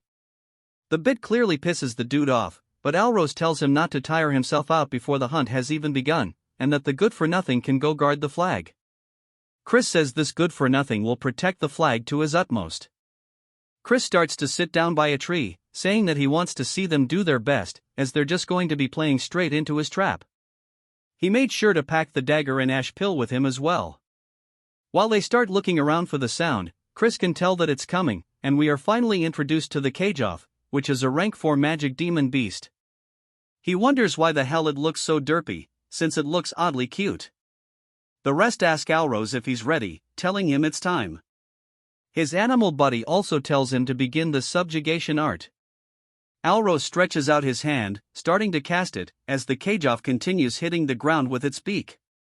The others are casting some kind of slowing spell on it, as Alros slowly approaches it with the subjugation arts. Something inside of the Cageoff's eyes changes, causing it to let out a screech. It turns its face towards Alros. He looks scared and raises his hand only to get the absolute piss smacked out of him, causing him to fall into the floor. Everybody else also can see the poison coming from its little feather tentacle things, and they start to do a defensive formation around Alloy. But Chris says that it will not work and it's out of control because of the aphrodisiac he gave it. Alros says that it's a good thing they consumed the antidote ahead of time, but it's still dangerous if this drags on and that everybody should do their best to stop it the best they can. They start sending themselves flying through the air, heading straight towards Alros once more. They all scream out for him. Alros, out of fear, looks up, closing his eyes only to be surprised by something. Chris is standing before him with the holy sword, blocking the attack, saying that his house sure is pathetic and he can't believe they're forcing the busy flagbearer to step in.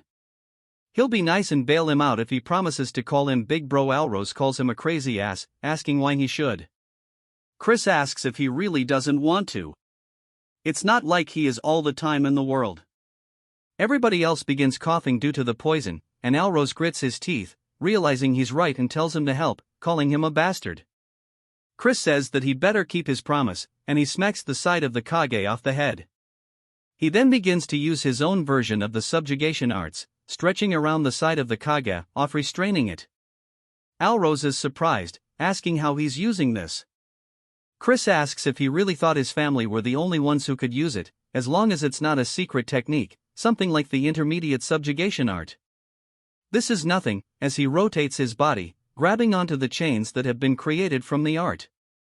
He then starts to pull back on them, kind of like reins, and jumps on the back of the carriage.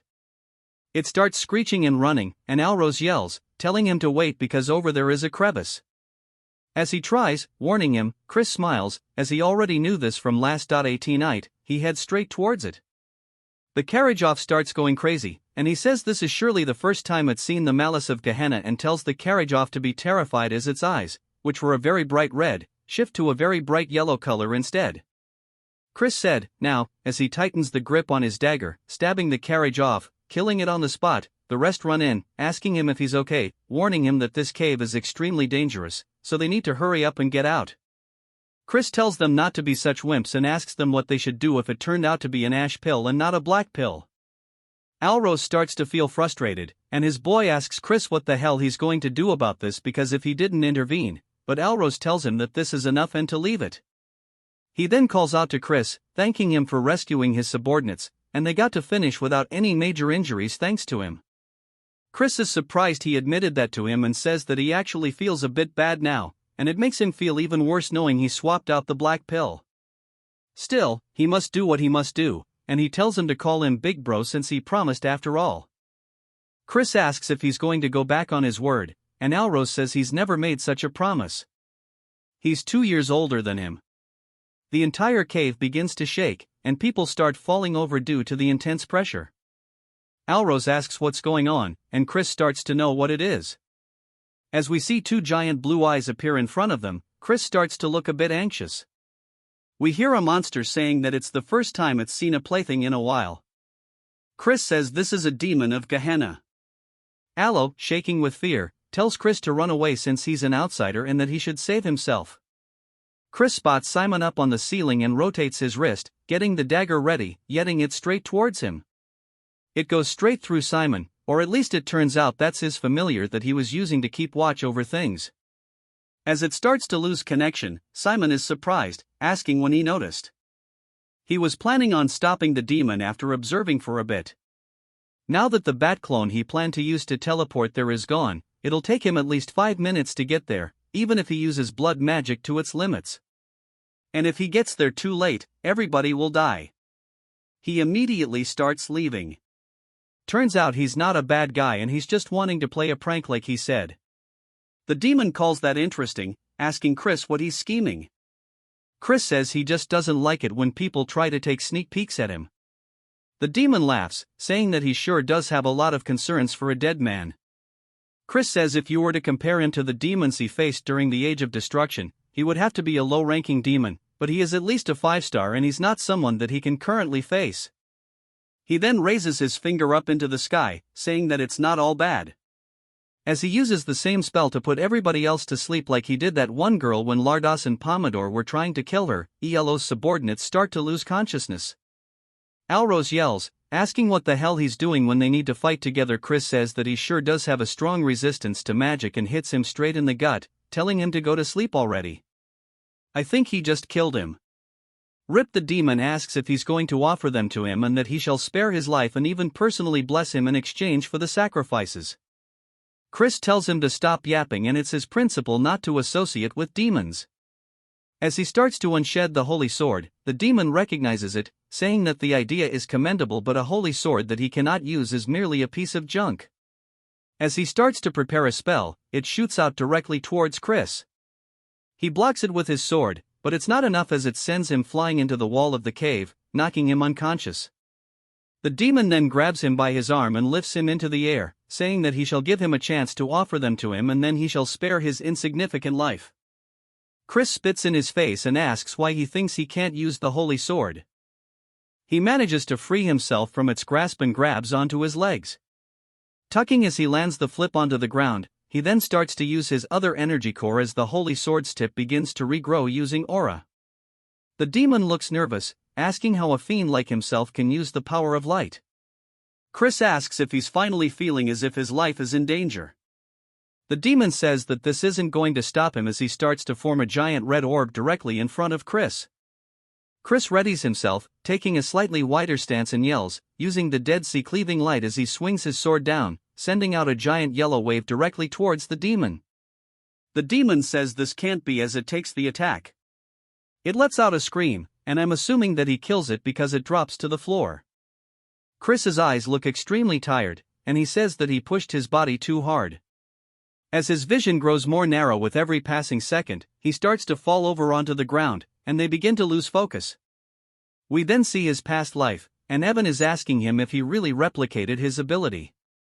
Chris says that it was sort of like this, and Evan says that he sure is something and that the Dead Sea cleaving light literally signifies the single flash of light that divides the Dead Sea.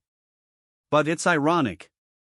Despite using the sword technique, he failed to become the light of the Mir clan, but Chris surely will become the light who will save the world. As we see a blue finger touch a puddle, we see Chris still on the verge of death, and the woman says that this is interesting. She says that her name is Mefina, the first seat of Gehenna, 7th realm. Chris closes his eyes as Meph says that she looks forward to his actions in the future. It then jumps to the manor of Count Timon.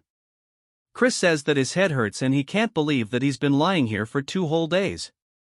It's been a complete waste of time, but his body still seems fine. He starts looking around for the black puddle, spotting it beside him saying this is great. He mentions the Mefina thing, saying that it was unwanted attention. Occasionally, fiends who stand out early on receive a demon's blessing and can be nurtured quickly, but he doesn't care since it's something bad guys receive. But a seventh world demon wouldn't even be that high level to begin with. Some giant lion-like dude enters the room asking Chris how his body is, and we are introduced to the patriarch of House Tyramin. The Count Chris greets him and goes to get up to bow, but the Count tells him that he should just rest. Chris wonders what's going on, and he says yesterday they organized an investigation squad and checked the cave. It seems that someone had tampered with the magic circle that seals the entrance to Gehenna. Fortunately, it seems the demon kin was reverse summoned in the meantime, but no matter how much of a fleeting moment it was more than enough time for everyone to lose their lives. Chris wonders if they really believe it was a reverse summon, but it doesn't make sense since it would be difficult for them to even consider that he killed it since he doesn't need to think of an excuse. That's a plus. The Count says that he would like to start with an apology. He's sorry for treating him so poorly using only the rumors of him being a good-for-nothing. He then bows, thanking him, saying that he is a benefactor of House Tyramin and he is grateful for him. Chris tells him not at all, and as a member of the Dark Magic clan, he just did what he needed to do as they are family after all. While it does hurt his conscience, he decides to muddy the water a little bit, but it seems like that resonates with the Count. He says that's right, and if there is something he can help with, then he should let him know as long as it isn't something impossible. He will make sure it will happen. Chris thinks about it, saying in that case, he hopes that House Tyramin will shake off the old grudge against House Khazar instead of the enemy-like relationship they have now where they keep bearing their fan.as they each other. He wishes that they would have a friendly but competitive relationship where they can plan for proper advancements together, something that matches the fact that they are bloodline. Ken then goes to say something, but Chris says that he's sure he also knows the reason why their two houses are feuding is because of the behind-the-scenes work of the main clan. Since if the branch families work together from the main clan's perspective, they may feel threatened, it's a scheme to keep them as mere dogs who guard the house. The Count asks if he's planning a revolt against the main clan, and Chris says that he has no such thoughts. The Count can't believe that he would think so far ahead, and Chris thanks him for the praise, asking if he'll accept his request. The Count sighs, saying that for the first time in a while he should contact Count Khazar, but before he finishes his sentence, he calls him by his name instead. Chris smiles, saying that's right, and if he just unites their forces like this one at a time, they can establish a much firmer front during the Age of Destruction. The Count then gets back to asking him what he's waiting for, saying that his son had something he wanted to say. Alros tells him to take this, and we see him embarrassed as he holds out the ash pill. He says when he came inside the cave, it was on the floor, and since he showed no signs of waking up, he made sure to take care of it. Chris says if it happens to be that he is so grateful that he wants to give him more things, he can do that too. Alros starts barking at him, and the Count laughs, saying that he shall give him a gift instead. It's a summoning stone that can store up to a rank 4 demon beast. Chris says this is a really rare item. The Count says that he'll also make a report so that he can participate in the Sacred Dark Hour and wishes him good results. Chris thanks him for both the gift and his encouragement. The Count then tells him to rest up as he and Alros leave. Chris smiles and tells somebody to come out. Behind the curtain, we see a red aura, and Simon says as expected, it wasn't a coincidence that he had discovered him. To think that he could see through stealth that even the Count could not. Chris said that he could smell the scent of blood. Simon introduces himself as the head butler of the Dark Magic clan. Chris wonders if this means that he is the Elder Head's henchman. Chris then wonders where he's heard the name Simon before and says that this is the master of the Blood Shadow Mages.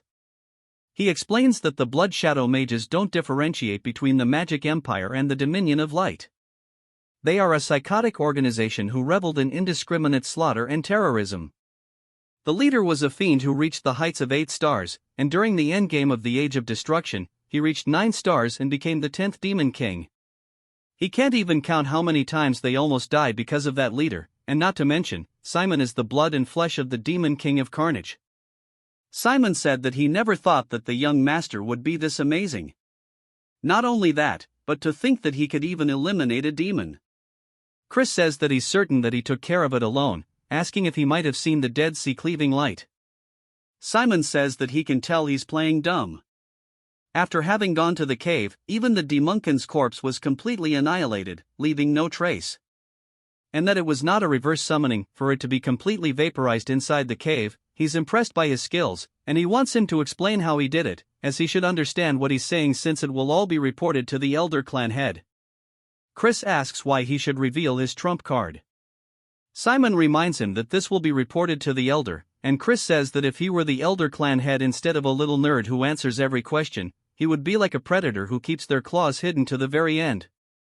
Simon looks surprised, saying that he surely is an interesting person.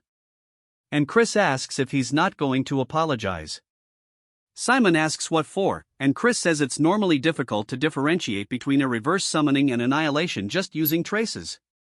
That's why the Count misunderstood it to be reverse summoning. However, there must be a reason he believes it to be the opposite, and it's simple once he thinks about it, and that is because he was the summoner himself. And a demonkin summoning case where a member of the clan almost died would sure be some crazy news and might even be overheard by the Elder Clan head. Simon says that he will take responsibility, and Chris decides to keep it a secret. Instead, he should remember this, and that he owes him a big favor. Simon looks surprised, asking if this is a deal, and Chris says that it would be great if that's how he decided to understand it. Simon says that this is understood and he won't forget this mercy that he's shown him, and it was great meeting him today. He hopes to see him again soon, and he'll be counting down the days until he arrives at the main clan. Chris explains that Simon is a person who will have an important role to play during the Age of Destruction. Therefore, he absolutely needs to form a connection in order to change the future. We see Chris's luggage floating through the air as Mary says that she's finished the preparations to return home. He tells her good work, and Alrose opens the door and peers in, asking if he's leaving now. Chris reminds him to use his title, and Alrose asks what he means. Chris says that he let it slide yesterday in front of the Count, but a promise is a promise, and that he has to call him Big Bro from now on. Alrose says that he already told him he's 2 years older than he is, and Chris asks if he has something he wanted to say. Alrose says that he came to warn him. He said that they were all a family, and after hearing that, he felt that it wasn't right to do this to family and to be careful as he's already aware, but the one that was most against his attendance of the sacred dark rite was young Master Loin. He should know that even 2 stars are not of the same level between the main families and branch families. The greatest elixir, the ultimate techniques of the main family, and blessings of dark magic, the starting line for direct descendants is much further ahead than where they of the branch families begin. He's going to be easy pickings. Chris smiles, saying that he'll give him a warning as well and calls him Little Bro. He tells him not to participate in the upcoming sacred dark rite as he's saying this for his own good. Alrose says that he was only saying this out of worry and he's not letting him monopolize the pure dark energy. Chris tells him to keep this in mind no matter who his opponents are, they'll come to regret facing him in the sacred dark rite. Alrose starts to get pissed, and Chris tells Mary it's time to go. He tells Alrose to think about it and not to regret it later. He heads back to the house of Count Khazar. We see them going to find his brother but only being informed that he left for the training cave immediately. Upon returning, the butler says that he wished to train alone until the sacred dark rite. We see them finally catch up to him, and he calls him his full title, the Honorable King Emperor Majest brother. He says that he promised him that he'll duel him once he returns. Chris is surprised by how much he's grown in such a short time and that he's already a middle 2-star, and he sure is growing quickly. He says that he's busy and needs to train. Chris realizes that he's also participating in the upcoming sacred dark rite, and that won't do. He tells him to wait for now and they can duel after he's done training and that he should train too. Then wants him to promise that he won't push it further back, and it won't be anything like last time, so to watch out. Chris says okay, and then walks away. Chris says that he sure is a stubborn brat, and we see a girl asking if he promised, and Chris says that he reminds him of her a lot. In the training area, we see Chris sitting in his bed looking down at the black pill thinking about it. He says he is half a month until the rite, and he starts to chomp into it. He says this tastes like straight ass. Then he lays down starting to actually try his best to absorb it as it floats through his pathways. He says it's more turbulent than he expected. He then starts to feel a weird sensation asking what this is and if that is light force he senses within the pill. He wonders if the elation that the monster experienced upon death became a part of the pill, and he says no wonder they are difficult for fiends to absorb. But that is all irrelevant to him as he continues absorbing it into all of his pathways. He says all that's left is this light force, and that fiends would normally expel this energy with the help of their teacher, but why should he let such a nice thing go to waste? And then he's going to take it all into his light core and absorb both of them at the exact same time. As he has both light and dark flying through his pathways, each one going to their respective core, taking every single thing this pill has to offer, Chris opens his eyes to reveal a very bright light, only to close them once more to show off the darkness. This time, and then a little later, we see a woman telling someone to enter. He says that he has a report on the investigation she requested. He says that during the black pill hunt, there was an incident where a demon kin was summoned, but he survived it. He's sorry that the investigation took longer because he had to look into the incident as well. She tells him good work, and he says that unless she has any more questions, he shall take his leave. As she's looking at a photo of Chris, we learn that her name is Eidline. We then get another time skip of half a month, and there is knocking on the door saying that today is the promised day. Chris tells him to enter, and then does so. He's surprised. Chris says that since he's coming first thing in the morning, he must be really looking forward to getting plummeted. Then, he's just wondering what's going on since his presence leaks beyond what it was half a month ago and tells him not to make him laugh. Chris says that if he's desperate for a taste of an ass whooping, he'll grant him one right now, but if he wins, he should give up on participating in the upcoming Sacred Dark Rite. Then, he asks what he's saying, and Chris says that as he knows, it's a competition, and weaklings should stay out of it. Then, he tells him to shut up and raise his sword. Chris says that he's so blind to him showing brotherly concern, and he guesses that he needs to knock it into his skull for him to get it. Then, he dashes off the ground screaming it. Then, he jumps to Bro, being in the infirmary. He got off screen. Their father says that Chris went overboard and that the healer said that he'll be in bed rest for half a month. He guesses then we'll have no choice but to wait for the next rite. Then, he tries to argue against it, and Chris says that he wants a moment alone with him. His father says okay, and then he'll let them talk it out with his brothers. After he leaves, Chris approaches the bed, asking what he's pouting about and not to whine like a baby when he's the one who asked for the fight. Then, he says that he must truly dislike seeing him grow as he mocks him and looks down on his achievements. Now, he's deliberately injuring him so he can't participate in the sacred rite. Chris says that he's going to cry at this rate, and he thinks that they aren't on the same page. Here, he did that in hopes of him becoming stronger for him. If they compete against each other in the rite, he will forever lose his chance to obtain pure dark energy, and he needs to be rough because of how stubborn he is. Asking if he understands, but most importantly, pure dark energy doesn't suit him. Then, he asks what he means, and Chris says that his best suited energy is gray. Dark energy instead. We learn that just like how the power of light divides into various types, there are also a variety of dark energies. Pure dark energy is the highest attribute of all dark energies. Right below it is a gray dark energy, a type suited for curse magic. He says surely he's found it easier to master curse magic than swordsmanship. Then, he asks how he knows this, and Chris says that he can't tell him that he learned the future and that he should come up with a decent excuse, saying that he can tell that much while sparring with him. Chris tells him that if he takes in pure dark energy before he masters great dark energy, it can cause problems when he tries to learn it later. Of course, it won't be impossible since pure dark energy is the higher attribute, but he'll be impeded by its unique properties, and it will only slow him down. He wants to become as strong as possible as soon as possible, and he wants him to think these things over before participating in the ritual.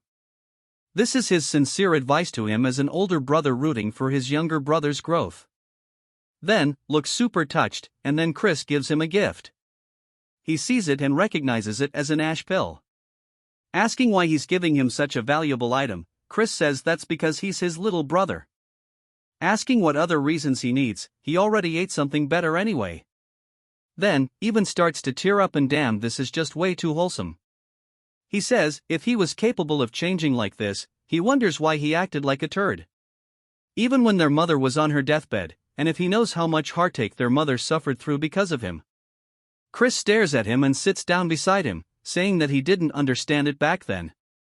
It then jumps to later as the carriages come to a stop. Chris exits, saying that he needs a good stretch, asking how far they traveled since his whole body aches. He asks if it would hurt for them to open the warp gate, and he can't believe they're being this petty. This is going to change once he becomes the clan head. Mary then flies in, saying that she can't believe they're going on a date with just the two of them. Also, that this is making her heart go crazy.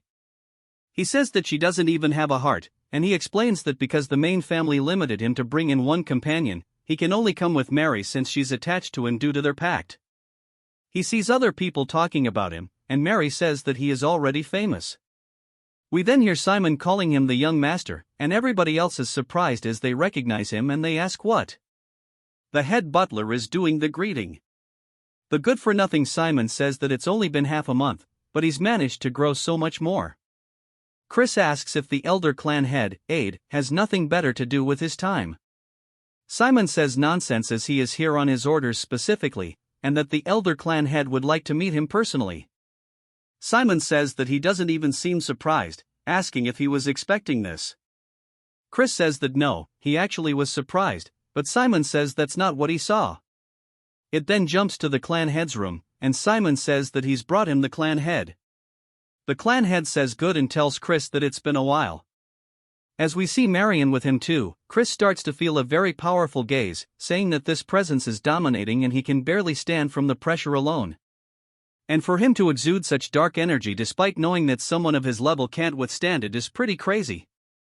His hands start shaking, and he lowers his head, greeting the Duke. The Duke asks if he was not surprised by the sudden meeting with him, and Chris says that he expected him to call him the Duke. The Duke asks why, and Chris says that it's because a new star has appeared in the clan. The Duke laughs, saying that's correct. Neither Marion nor Simon could hold back their compliments, and yet he can't quite tell if he should have any expectations. Chris doesn't reply yet as the Duke continues, saying that no matter how great of a seed he may be, only time will tell how he will grow in the future. He could be a sapling that withers away. As soon as he sprouts above ground and Chris says that he is correct, he is still too lacking to match his expectations. The Duke asks if he's saying he won't be able to in the future, and Chris says that only time will tell if a sapling will surpass expectations and grow into a great tree, or perhaps it will even grow into an abnormality that even casts a shadow upon a great tree. At the very least, he knows he will not disappoint him. The Duke laughs once more and says that he shall have high hopes from him, and he is now excused. After he leaves, Marin asks him what he thinks, and he says that he was beyond his expectations. However, because he holds such great talent, his fate will be much more turbulent, and that she knows as well that the bloody winds blowing towards the magic empire will soon be coming their way, but that's not terrible news because a small hope has actually sprouted today. Marin looks surprised by this, and the Duke says that he might actually indeed be able to fulfill his long-desired wish. It is now the eve of the sacred darkness, and they start announcing the arrival of Count Khazar's eldest son, which is none other than Chris. I'll drip the hell out, people. Wonder why the Duke wanted to meet with a fool like him anyways? And they say that he seems like a jig. Chris says that he knew it and that he is way too handsome, and it's all because he's just too damn good looking. Mary, of course, is the ultimate hype man, saying that he sure is. He then spots some drinks and says that surely that's alcohol. As he walks over, the waitress says that he's not allowed to have any because he's underage. Instead of alcohol, he can have some ginger ale, and they even start laughing at him. Chris can't believe that these people are so damn lame, and he doesn't want ginger ale. He wants alcohol. They then continue to announce the arrival of the young lords and young ladies. As the doors slowly open, we see them all walking out into the room. We are formally introduced to Eskid, who was the second young lord, which we know of, Julienne, who was the first young lady who has also been mentioned, and now the ones who haven't, such as Jian, the second young lady, and Misak, the third young lord. As they all start to walk forward, we see there are only 4 of them rather than all 5. Chris says that the first young lord seems to not be in attendance, and he wonders what Eskid will say to him since he's the victim of his little game. The one that solidified his reputation, Eskid, completely walks by not saying a single word, much to his surprise. Chris is just annoyed that he won't look him in the eyes after everything he's done. He guesses that he is no better than him. Julienne, though, raises her skirt, giving him a slight greeting, which also catches him off guard. But he recognizes her as Julianne and how his aunt told him to be careful of her. But he didn't sense anything in particular out of order. Chris says that he'll figure it out later. This is enough recon for today, and it's time for him to get back and prepare for the right butler. Then, a butler then appears behind him, clearing his throat, saying that his name is Flower and he is a summoner working for a young master loin. Chris asks why that matters, and he says that he heard that someone who was unworthy will be participating in tomorrow's sacred dark rite, and he is worried that an underqualified participant might cause an accident, sullying the name of the Great Dark Clan. Chris asks if he is seriously trying to say that he's talking about him, and Flower says that he just simply has to prove that he is not. Chris then looks up towards the upper floors, and he sees Loin glaring down at him. Chris says that if he doesn't like him, he should step up himself and that they can have their little heart-to-heart during the rite. He says that he'll do it since it doesn't even sound like an inconvenience, and now he wants to see the party tricks. He says not here since he's unarmed, and Chris asks if he really expects him to use a weapon to face some rat like himself. Flower says that he will regret this, and Chris asks if he's sure since he thinks he's going to be the one to regret this. We see both Chan and Julianne staring at Chris, particularly Julianne. All of the guests start to look surprised by something, and we see what it is now. As it is, Flower is getting himself rocked by a bunch of spirits while they even start feeding Chris grapes and treating him like royalty. The guests wonder what the hell that is they are witnessing because Flower started by summoning evil spirits, but they instantly turned against their summoner with just a single gesture, and they wonder how he gained control so quickly. Chris asks if that was young Master Lo's wishes just now, and that's pretty unbecoming of a direct heir of the Dark Magic clan, and he should have just challenged him to a duel if he had any grievance. Lo says the incident has nothing to do with him. Chris says not even a fool would fall for that lie, but he'll just believe him this once. Now they can meet again during the sacred dark rite, and that he sure does find him cowardly, but he'll make sure to teach him some manners next time. It's now the day of the dark rite, as we see Chris entering straight, yawning, and looking ugly. Mode Alrose asks if he's not even the slightest bit nervous since he caused a ruckus yesterday. Chris asks why he came here, even though he warned him not to.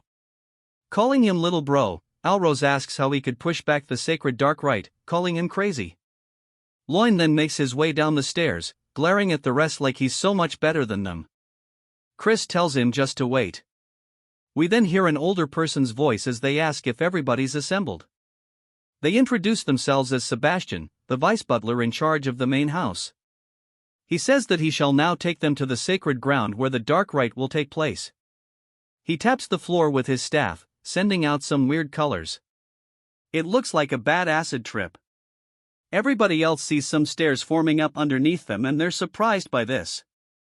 Chris says that's not exactly what it is and it might be an illusionary art that materializes an imaginary space. Sebastian starts walking down them, but he's going extremely fast and the rest start panicking, saying that he's leaving them since they're being left behind. They need to hurry as they start sticking close to him, following each and every turn. Some of the participants say this is weird and they thought they went underground, so why is there such a steep slope? Even Loin and Alrose look like they're struggling. Sebastian tells everybody to please hurry up as the ground will not support them forever and they even start falling off into the void. The other participants look nervous and Sebastian says that since they're late, he's going to be speeding up now and he starts to move even faster than he did before. A little later, even more people have fallen off and Loin says that losers should know their place and they don't deserve to be up here. We see him sweating, but then he spots Chris effortlessly glide past him and he wonders how since he's not even sweating. Chris asks him if he's really out of breath and he guesses he's all bark and no bite, saying as a direct heir he should be better than this. They fed him a bunch of good potions. Chris says that their stupidity only made their bodies suffer, and it's a waste to run earnestly in an illusionary space no matter how hard he pushes himself, his stamina doesn't get drained at all. And just by twisting one spell, he can become invincible within this realm. Sebastian looks pleased, saying that he must be the young Master Christian. They finally get to where they're going, and everybody's panting, gassed out. Alrose asks why Chris isn't scathed. He says this is why he should have trained his body more instead of riding his beast everywhere. We then hear a different voice welcoming everybody as a crystal forms in front of them. It floats around the room, and she says that as they may all know, this is the sacred ground where the purest of pure dark energy bursts forth. Thus, they call it the sacred darkness. And she introduces herself as Rahu, the manager of the sacred ground. She welcomes the young masters and young misses. She says what they will be doing today is obtaining the great pure darkness like the third-ranked demon king, the Dark Destroyer, the progenitor of the dark magic clan. A blue light then starts to form on the ground, weaving underneath every single one of them, and she says that there is not enough for all of them to share. All of the demon beasts inside will test their worthiness. Chris asks if all she's saying is that it's based on who arrives first, and she says it's very perceptive. Chris asks what if an unforeseen mishap occurs, making the competitors fight one another during the rite, and if they will be disqualified. She says that because each of them will be on a different path, they should not run into one another, but on the off chance they do, they should avoid conflict as the more time they waste, the better it will serve the other competitors. She starts to count down, saying that they need to focus up and prioritize their own safety. May fortune be with them as the countdown is finally ending. They all start running off down their own paths. We see Sebastian and Raha standing there, and Sebastian asks if she wants to bet some blood juice on who will win. But of course, she vanishes, and he can't believe that he got brushed off once more. We see Loin making his way forward down a tunnel. He spots a swarm of beasts ahead of him. They start preparing magic and leaping at him with fire in their mouths. He starts to imbue his hand with aura as he smacks forward, hitting one in the throat and quickly moving from wolf to wolf, getting rid of them on the spot. He says that at best, they are lower-ranked second-tier magic creatures and that these are nothing to him, an upper 2-star though. He's sure that Chris is having a very rough time right now. According to the rules, each path is supposed to have the same distance and time. However, he bribed a mage so that only Chris's path will have stronger demon beasts, and that he's going to come across some stronger demon beasts by pure coincidence. We need a tragic fate since any death that occurs during this is overlooked. It's going to be his grave. After a while, he finally comes across a door, and Lo says that this must be it to the sacred ground, and Chris knew he'd be the first one here. Chris asks what took him so long, as he thought he was going to die of boredom from all the waiting. Lo asks how he got here so fast, and Chris says there wasn't much to it. Loy says that's not possible, as his path should have had much stronger monsters. Then he closes his mouth, realizing what he was saying. Chris smiles, saying no wonder he thought they were at a higher level than they should be, so it was all his doing. Lo asks who he is to throw allegations like this. Chris says that it's only going to be the two of them for a bit, asking if there's any need for formalities. Lo calls him an arrogant turd, saying it's taboo for competitors to clash during the right time, but he's going to crush him here and now. As he swings forward, Chris easily dodges the attack and says that he's using magic combat arts. It's a combat technique that explodes magic power at close range or disables his opponents by snapping their joints. Chris continuously avoids each and every one of the attacks to the point that he's getting annoyed, and Lo even calls him a slippery rat. Lo then spots Chris's hand, thinking that it's an opening, and charges forward, saying that he's going to break him. Chris calls him a dumbass and he grabs his wrist instead, putting him into an armor. He tells him not to cry even if it hurts, and then all we hear is the sound of it snapping, and he lets out a very loud scream. We then see Alrose running down the hallway, asking if he's too late, only to see Lo and another competitor both lying on the floor. Alrose asks Chris if he did this, and Chris calls him slow as hell, asking if he's going to faint on his own now or if he needs to beat him until he does. Alrose says that he hasn't been sitting around doing nothing and to come at him. Of course, he got folded like an omelet, and Chris says that was some real déjà vu. He's sure they'll find them if he just leaves them here. He explains that 5 years from now, the first great war against the Alliance will break out, and he needs to have the Dark Magic clan within die in his grasp before then, which is why he can't share even an ounce of the darkness with them, and since he's done cleaning up, it's time for him to take possession of the sacred darkness once and for all. The sacred darkness is the power that grants a fiend the possibility of becoming a true transcendent. The Duke, who is known to have absorbed 80% of it, is one of the strongest alive, even amongst the demon monarchs. The Dark Destroyer also absorbed more than 90% of the pure dark energy to become a demon king, meaning if he can make 100% of the dark energy, he can exceed even the demon emperor himself. As he stands before it, he slowly stretches his hand out until it starts pouring through all of his paths. It then jumps to some people, saying that was unbelievable. Every other person than Chris was eliminated. This is a disaster as the young Master Loin is in serious condition. They start saying that he probably used a trick or a banned magic tool and that they need to investigate thoroughly and punish him. Jian says that won't be necessary as that bastard won't be able to enter the sacred ground anyway. The fact that he hasn't left for 2 days must mean that unless this is all the time required to absorb the sacred darkness due to the quantity, he is already being crushed by the sacred darkness and died.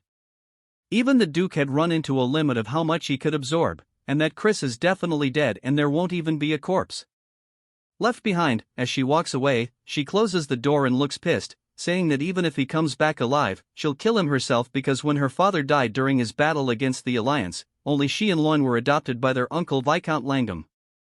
That's why her footing within the clan is already unstable, and since Lo wasn't able to receive the sacred darkness either, no one will support him in becoming the successor, and that she will pay Chris back for this indignity.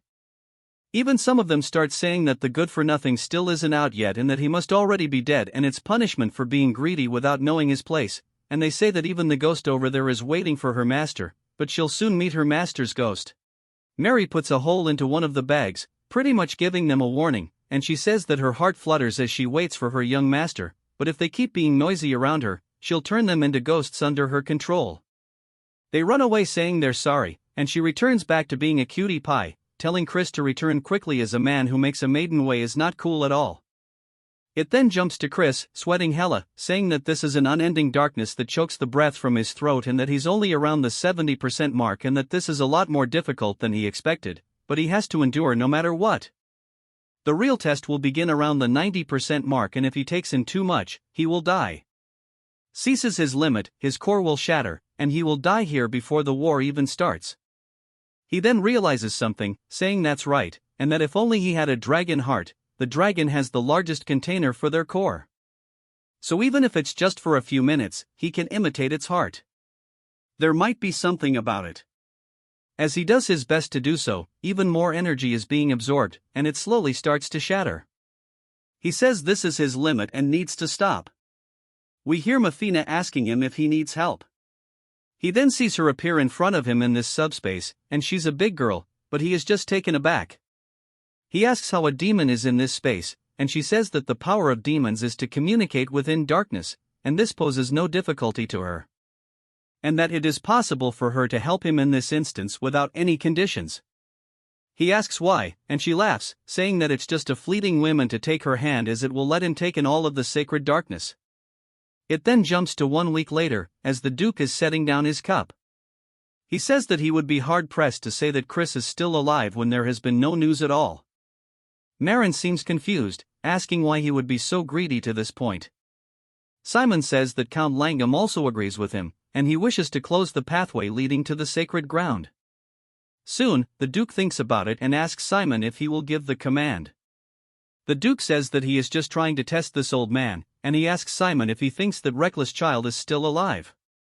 Simon says the odds are close to 0 but that he is pretty interesting, so he doesn't actually know. The Duke thinks about it a little longer, saying 1 day and that they'll keep it open for legit just 1 more day. Marin sighs out of relief, and Simon says that he'll go spread the word. Chris's course gets overflowed by the pure dark energy, as a result his heart is paining and can explode anytime. This mommy demon tells him to grab her hand before it's too late. Instead of taking her help he stubbornly refuses. Hearing this she tells him he is extremely foolish, telling him that he should know that there is a limit beyond which humans are not permitted. Hearing this Archad gets pissed, telling him that it seems like he is forgetting something. Since they are currently in a world full of concepts. What Archad does next shocks her, as Archad starts glowing, his hair turns gray and his eyes turn red. Archad has grown red horns and transformed into a demon. What he just did now is demonization, shocking her. Looks fire, to be honest. This technique is the Mystic Clan's ultimate technique. It is a forbidden spell where a mortal temporarily transforms into a demon to bring forth explosive abilities. Although it is powerful, it is lethal to the user. In the past, Lena died after casting this spell. It's probably that Fox girl who taught our chat all info about the demon clans. If he were to remove the parts of the spell that amplify dark energy, he can use this world's dark energy to his advantage and form a bowl to collect the energy without accruing any penalties. As our Chad forms the bowl gathering the energy, and slowly and steadily the dark energy starts accumulating.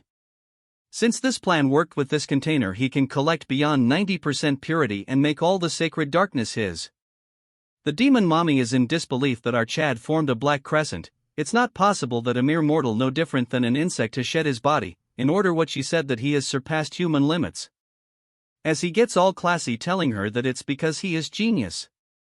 As he exits the space he tells her that she can go on living her but she will take her leave. As he was leaving she tells him that she will see him another time. Hearing this our Chad turns around and right before the portal closes he takes out his middle finger telling her to piss off. She remains quiet for a while, then figure out what he means, and starts laughing. Our Chad gets out cursing her, telling her that he would be crazy to see her again, call her a raucous demon. Our Chad wonders how much time has passed. According to him it must be a week, so the family must be in chaos.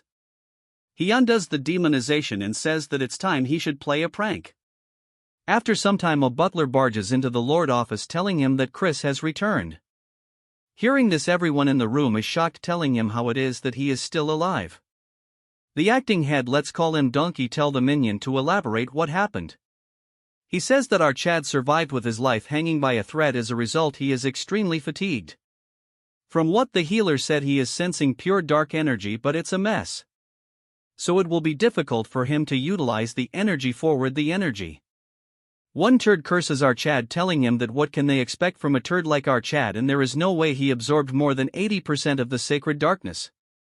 The energy was wasted because of this, and one fatso tells the Lord that our Chad must take responsibility of this. With a cold face he tells them that he will keep note of this and tells them to leave since the meeting is done for. After they are gone he asks someone if the report is true. He says that he observed our Chad next to a healer and it is clear that a problem had occurred with his core. Hearing this he continues to tap on the table and the old man nervously sees him being quiet. As he gets colder he tell this guy that Loin needed to become the young lord, a sacrificial lamb and the key to their plans with the poison magic clan. This crazy donkey says that their plan of eradication all with something called Jupian has been postponed. As for Chris, it's unsettling that his father is paying attention to our Chad and because of him the flow of the river is disrupting. Hearing this the man keep quiet as if he needs to go to the toilet. After a few more of this annoying tapping he orders his to bring Chris down to the darkness hall the following day. He will announce Chris's coming of disposal before vassals. The next day as our Chad was summoned, he thinks that they are desperately trying to get rid of him. Since they gathered all important people here for this meeting. This donkey asks our Chad if he is aware of the sins our Chad has committed during the sacred rites. Our Chad says he is aware all while the leader is seeing a distorted core. He asks Chris to elaborate and he says that his peers are unworthy of their lineage so he should have pummeled them even more. Hearing this an ugly female wearing a suit gets angry. The donkey explains that our Chad's mistake was that even though he was able to monopolize the precious resource of the dark magic clan, he wasn't able to produce a result befitting of that privilege. Chris asks him by what measure did he use to exactly come to this conclusion. He says that a purity of 70% is a bare minimum. Our Chad asks him what sort of punishment he would befallen him if it's below 70%. This fish face says that he will not inherit any of the dark magic techniques. Additionally, he will forever be barred from entering the grounds of the main house, and his succession of the house of Count Khazar will be denied as well. Our Chad acts as if he doesn't care, telling him how he is going to measure it, as it seems even he cannot fully measure it. That's when the fake Eskid raises his hand telling our Chad that he's CA help. He says that although Christian's core is in chaos, a dark energy clash should be able to measure his purity. Since he absorbs 70% of the sacred darkness, if our Chad is able to overpower him, then that would mean our Chad has achieved greater. A dark energy clash is a battle purely measure the superiority of one's dark energy against another's. In a battle purely, to measure the superiority of one's dark energy against another's. Given the same amount of dark energy, whoever possesses more pure dark energy would overpower the other in an instant. But when pure energy of similar ranks clash, the one with higher purity would be victorious. According to our Chad, it's the perfect way to destroy his core. He thinks to himself that this guy is more sinister than he had expected. Before they began, our Chad has a condition: if he were to achieve a great enough result, they must support our Chad and allow him to attempt the test of the young lord. Hearing this, a few get shocked, but his third brother agrees, telling them it doesn't matter if one is of direct bloodline or a branch family when aiming for the seat of the young lord. As the other remains quiet, he says that it's the way the magic empire for the strong to lord over the weak. As he gets onto the stage, he tells Chris that during the dark energy clash, if one doesn't have sufficient control over it, it could hurt your core. So to match his rank, he will only use dark energy of only a beginner 2-star level. As they reels their energy, our Chad tells him that he doesn't need to do that and should worry about his precious core. As he releases his energy, the turd says that hearing him speak such word makes him look forward. As they collide, our Chad instantly overpowers his 2-star dark energy. This turd is shocked because his dark energy was nullified without our Chad gathering any strength of his own. He uses the dark energy of an expert 2-star, but the results are the same. Our Chad, seeing this display, says that it's an utter disappointment.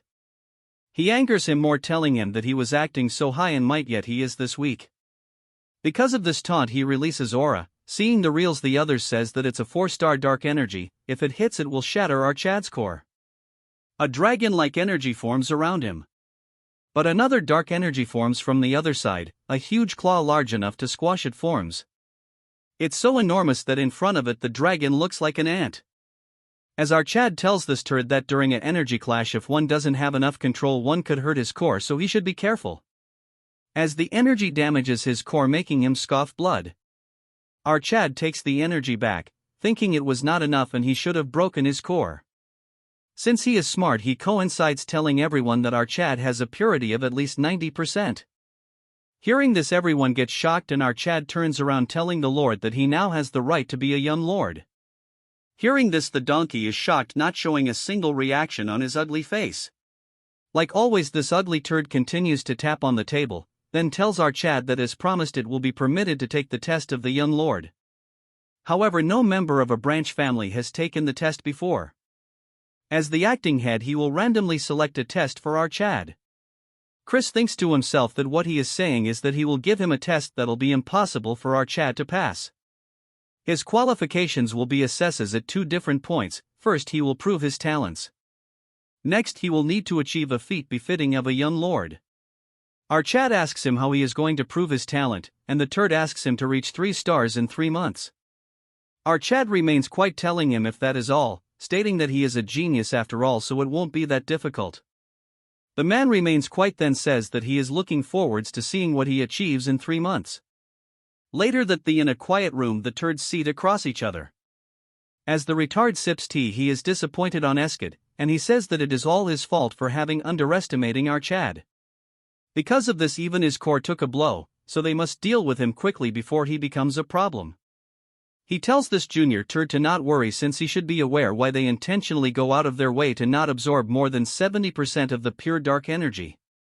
The higher the purity of the absorbed dark energy, the more difficult it is to raise the rank of said energy. It is exponentially difficult.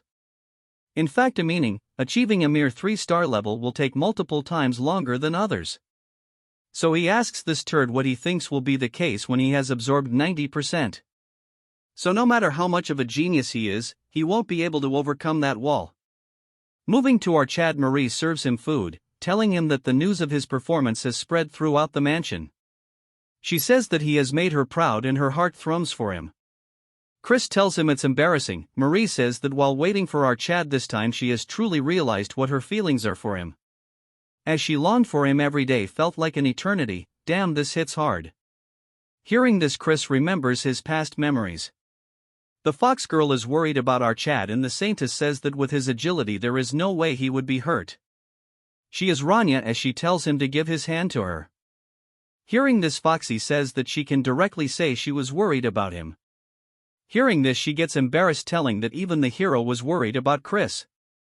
Remembering all this, our Chad gets happy, thinking to himself that after escaping his hellish can that only wished his death.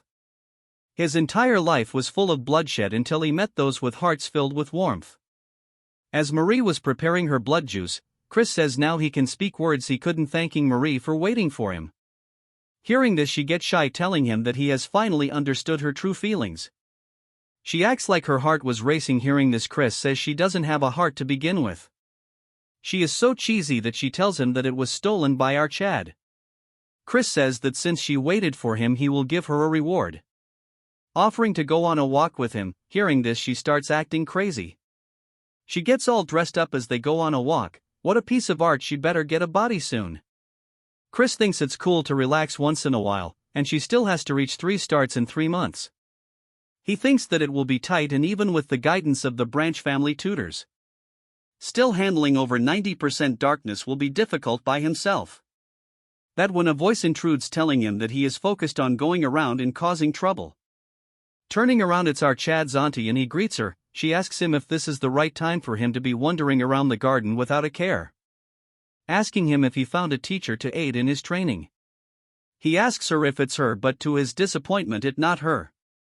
She shocks him when she says that it's not her but someone else. He tells Marie to leave, telling her that he will see her in dinner. As they walk down a staircase, our Chad tells her that he doesn't know who the teacher is, but he is thankful that she is thinking about her nephew. She says that she doesn't believe he should be thankful about this, explaining that he will experience it himself, elaborating that he is not kind with his teaching. To add fire to this, she says that not even one of her siblings could keep up with his training. She warns him that this opportunity will not come by often, so he should not disappoint him. As they reach the end, Chris gets shocked, asking her if the kid in front is lost. Well, why is 200 or 300 old year cosplaying a kid? This part is also very short since the chapter is very small. Seeing the kid, our Chad pats him on the head and asks him where his parents are.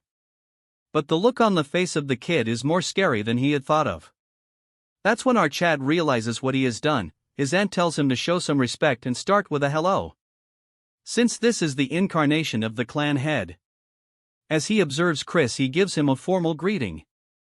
As dark energy exudes from our Chad, he is shocked to see that he has observed beyond 90%. He tells Chris that he has achieved something great. However, he should know that it was a foolish decision, which our boy has no objection against. Role-playing old man says that as the one with 80% of the sacred darkness, he encountered walls that were much higher than others. He shares that even their progenitor never would have been able to reach the stage he reached if not for the grace bestowed by the demon emperor. He cannot fathom the walls our Chad will encounter on his journey. As such, he offers to return a portion of our Chad's dark energy into ether. He says that with his talent he can easily handle 80% of the dark energy, and anything beyond that is greed. Before he could finish, our Chad a question to ask him, asking him why the Dark Clan has become so weak. This even alert his auntie until he start blabbering.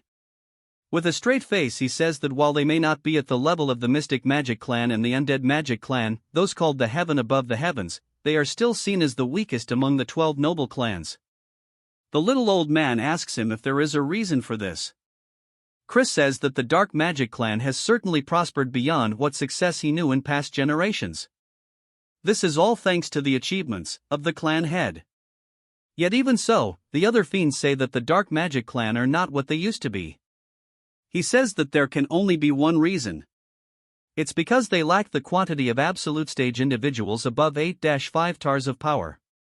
Hearing this, old kid remains quiet. In the future, when the Demon King of Carnage attacks the Dark Magic Clan, at that time Nordian will have already died, since there is number 8 stars and only a few 7-star fiends will be left within the clan. Them, along with the clan's 10,000 soldiers, will fight against the Demon King. But in the end, they will be defeated and forced to become his slaves. That is how important the absolute stage personnel of B-stars and above are to the clan. And there is no way that the elder clan head isn't worried about this. The old kid agrees, saying that he understands that very well, but is concerned that he will be crushed under the weight of pure dark energy and won't be unable to grow. Chris asks him if he is not curious that with this power of his, will it only stop at strengthening the clan, or will he leap above those trials and become a being of limitless power that will rule over all? The kid laughs, saying that our Chad has a way with his words. He says that he won't regret this decision, as a dark energy forms under his legs. In a matter of seconds he gets engulfed into the pool. Waking up, he sees that he is in a forest. A voice says that his first task is to inherit the pure dark energy. Chris is confused as he tells him to survive. Behind Chris there is a hungry double-headed bear, as Chris notices its presence, telling himself that he is in a lot of danger. Using his sphere, he is observing our Chad. Auntie realizes that it is a trial and asks the clan head that throwing a 2-star child into a 4-star magic den. Hearing this, he summons another rock lizard. She apologizes to her nephew because of her words. It got harder. Old Kid says that as he continues his struggle to survive, he will come face to face with the true nature of pure dark energy. Understanding comes the fastest and deepest when one is forced onto the brink of death. He hopes that he won't get hurt badly, then sitting on a couch asks Marion if she has prepared them. She is ready with a box full of sweets. He gobbles them up, telling her that he cannot understand why he craves sweets every time he uses dark energy. This crazy guy turns off the lights and says that it is truly best to watch videos in the dark. So he is excited to watch the results of his grandson. Our Chad is facing a twin-headed bear and a rock lizard. Just one hit will end him. The lizard spits something and our Chad dodges it. This poison spit melted the tree in a second. But still, in the end, it's just a training assignment. Chris calls the clan head, asking him if he is listening. He says that there is no way the clan head would give him an assignment without an answer.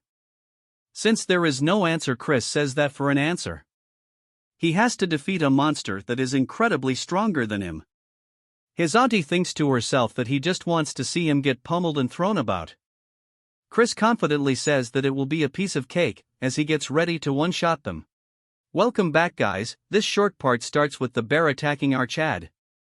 As the strike was about to land, Chris thinks that the speed and power of the attack is too strong.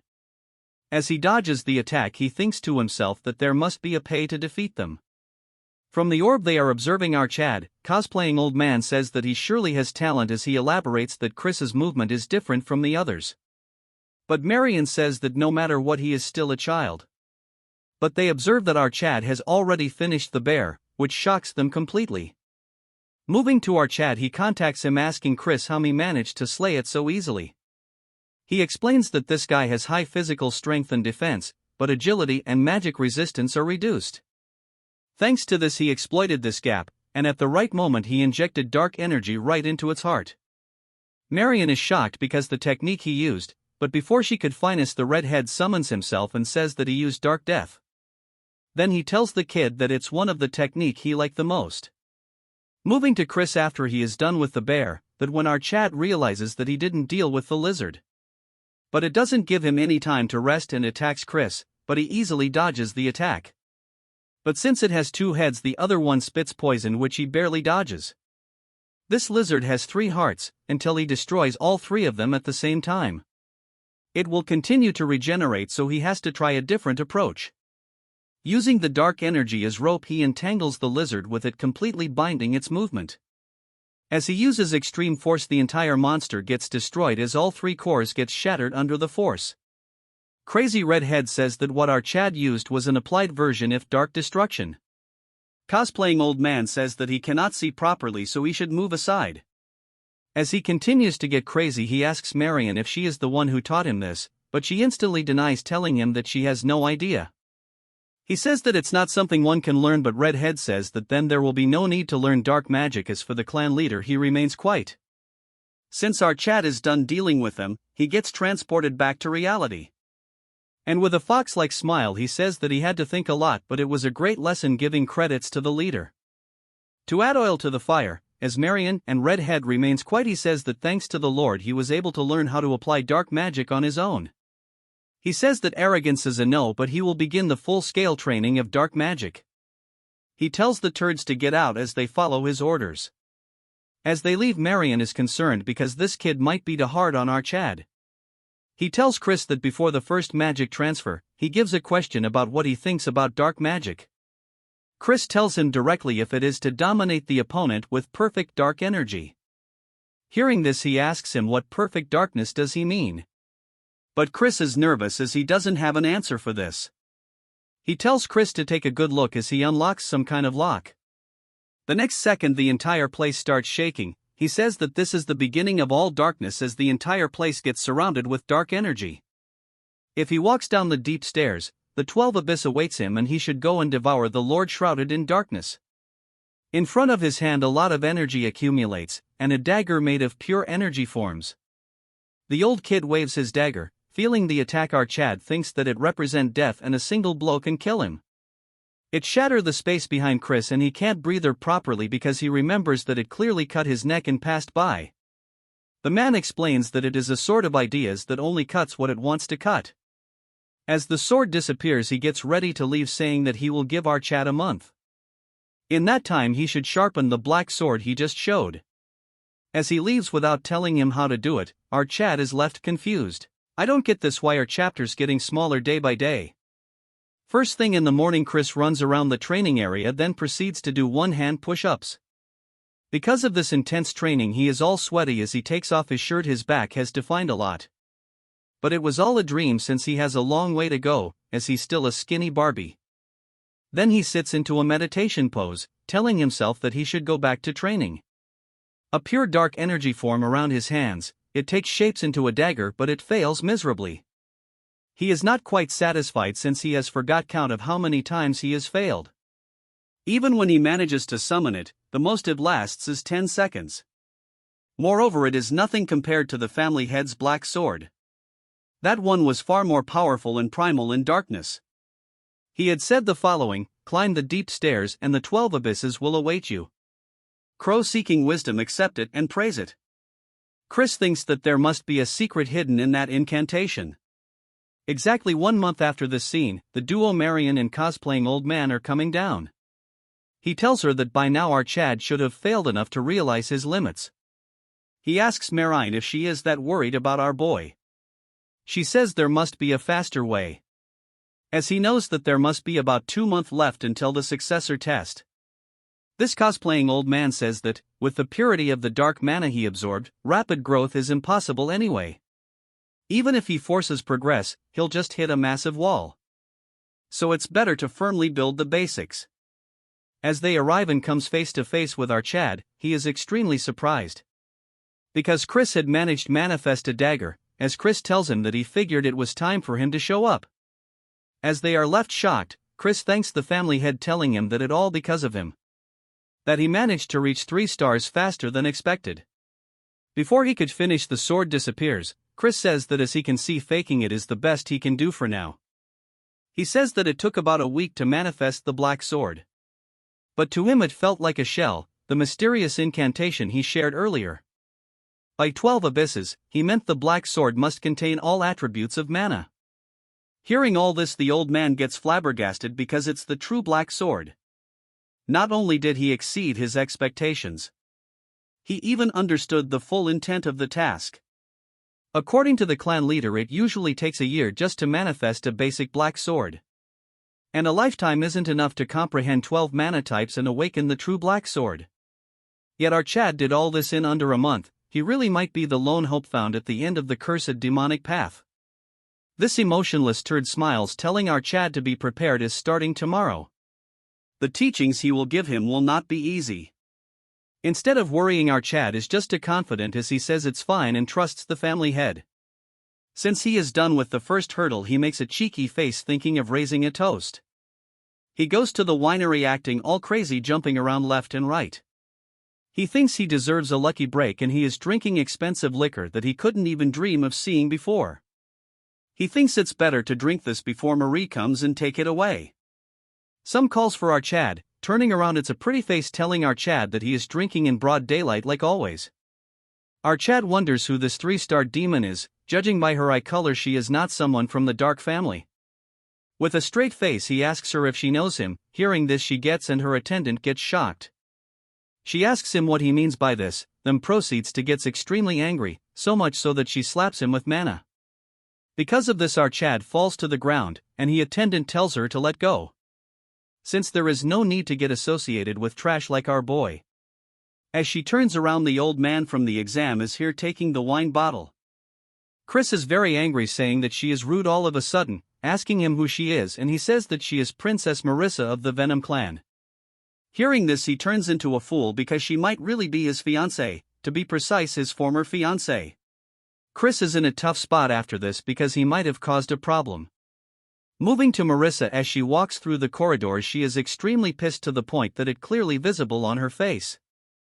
In a flashback we see a 8-year-old Marissa seen playing with ants. She thinks to herself that everyone is just going to talk to her brother, so she cannot understand why her father brought her to the dark family. As she was focusing on her ants, the busybodies tells themselves that she is an illegitimate child, saying if the Duke has lost his mind or what. Since his son is useless, they thinks that he is trying to sell his daughter off for a son-in-law. Feeling a presence, Marissa looks up to see Chris. He tells her what a kid is doing here all alone. Seeing him for the first time, she got charmed. Guess our boy got the looks. She says that she is not a kid, but Marissa, hearing this, our Chad calls her by her name. Then he proceeds to introduce himself. Hearing this, she realizes that he is the son of Count Khazar. Chris tells her to not mind what the adults have to say, and suggests her to pay them back when she grows up. At first she is taken aback, then she says that she will become the strongest demon and crush anyone that looks down on her. This even woos the original Chris as he blushes, telling her that she has ambition, as she gets shocked that the spirit of a true dark family demon. He gets up, saying that since she is going to be the strongest, he better stay on her good side. He puts his hand forward, calling her the future strongest demon lady, saying if she will give him the honor of showing him around the dark family state. Hearing this, her face turns completely red. Moving to the present, she is trying to forget all this, saying that all this in the past. Even if the engagement was arranged for the sake of peace between the two families, the future she once dreamed of that kept her awake at night, that version of her is gone now, as rumors of his bad behavior has reached her ears, as tears overflow her eyes. Then a second later she reaches the patriarch's office as he welcomes her. She greets him and he says what is her purpose for coming here. She says that he should be aware that a relic has appeared in the neutral zone between two families. This ugly turd asks her what the Venom clan plans to do about it, since the last time they took the relic. So he asks him if he is planning to concede this time, but she says that won't do, asking the leader if he would do the same if he were in the same position. With some grace he says that what she is looking for is a fair competition. She says that each family will send a team and whoever finds it first keeps it. But the team should be limited to 10 demons each, 3-star or lower, to prevent direct conflict between their families. She is smart as she says that if they were to suffer heavy losses, only the enemy will benefit, especially with the current instability in the Four Kings domain. This tapping master taps his table and tells her that he accepts their terms. She is actually smart, so she doubts why he is agreeing to this so easily. He adds a condition that if the Venom clan break the agreement, then they will claim not only this relic but the one they took last time as well. She wants him to elaborate what he means, and he says things like using underhanded tricks or sabotaging their team, since traps and ambushes are her speciality. With a serious look she tells him that it won't happen and accepts their additional condition. The turd then asks if she is personally going to lead the Venom clan's exploration team. Hearing this, she says that is the plan, as he says that he is looking forward to see the might of the famed 10,000 Venom. She greets him, saying that they will await the Dark Family's team on the day of the expedition. As she leaves, this turd remains quiet for a few seconds and then gets up, staring intensely at the chessboard. She takes the Black King and knocks down the White Queen. As the king stands tall, this malnourished turd says that for Marissa, a beautiful stage filled with screams set. 2 months have passed and the seasons have changed. And while Chris poured himself into training, many others also began to change their paths. Some grew conflicted over a love that had passed, while those who lost in competition were left behind. Meanwhile, the jealous sharpened their blades, and others began to act for the future to come. While a mysterious figure hides herself, others began to act for the future to come. Chris comes faces to face with the useless leader as he tells him to prove his worth. Taking opportunity of this, he summons his dark blade. Seeing this, his older brother's face has turned black. Seeing their expression, Chris thinks that his expression is priceless. Cosplaying old man told him to not show the actual black sword, or he might assign an even harder task for him, telling him to act all high and mighty just because he is a genius. In the present, he is smirking, telling himself that he held back today like he was advised. but he is looking forward to see their shocked faces later on. The turd says that he will admit out Chad's achievements and assign him the second test. They will soon be dispatching demons to search for a relic that appeared in the neutral zone. Since the Venom clan is also participating, if he were to achieve merit there, he will acknowledge him as heir. Chris is surprised because it sounds a little too easy, so he asks him if he is doing this alone. He says that he will be joining the unit led by the second Princess Jupian. As this turd says that this mission was Roin's mission. As he is arrogant, he says that it is an opportunity beyond his standing, so he will treat it as an honor. Chris with a serious look says he will follow his orders. As he leaves, his turd brother asks his father that he is worried our Chad will earn more merit again.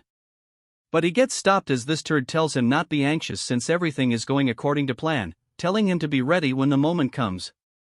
As Chris comes out, he thinks to himself that he had expected to be sent to a life-threatening mission. But he has a bad feeling about this. As he recalls his word, he wonders what happened to the original Roin in the original timeline. Originally the one to be named successor this time wasn't Christian but Roin, but he never heard about him during the Great War. In the past, Chris was forced by his fox waifu to rush and pet her continuously. If he stops, he won't be telling her something, so he is forced to follow her wishes.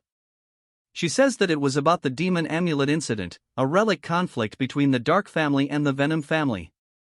It was an incident not widely known to the outside world. Even though the Dark family's squad was wiped out during the relic expedition, the Venom clan has suffered losses too, yet for some reason both sides kept it quiet. What matters is that this incident became the seed of disaster. She tells Chris that Nordian dies by the hand of his Somarquis Rangham. If not for that, the bloodletting demon king wouldn't have conquered the Dark family so easily. So the amulet incident accelerated the age of destruction. The annihilated Dark family squad, which means that instead of Roin being on the Fed list, it got replaced by our Chad. But without solid evidence it is too risky to act. Currently he has only a 3-star, so he cannot do much. So it is best to be prepared, so he needs to head outside. Jupian tells our Chad to wait, asking him where he is going with an attitude. Chris tells her why does it matter to her where he is going. She says that she heard that he is joining the exploration team this time too.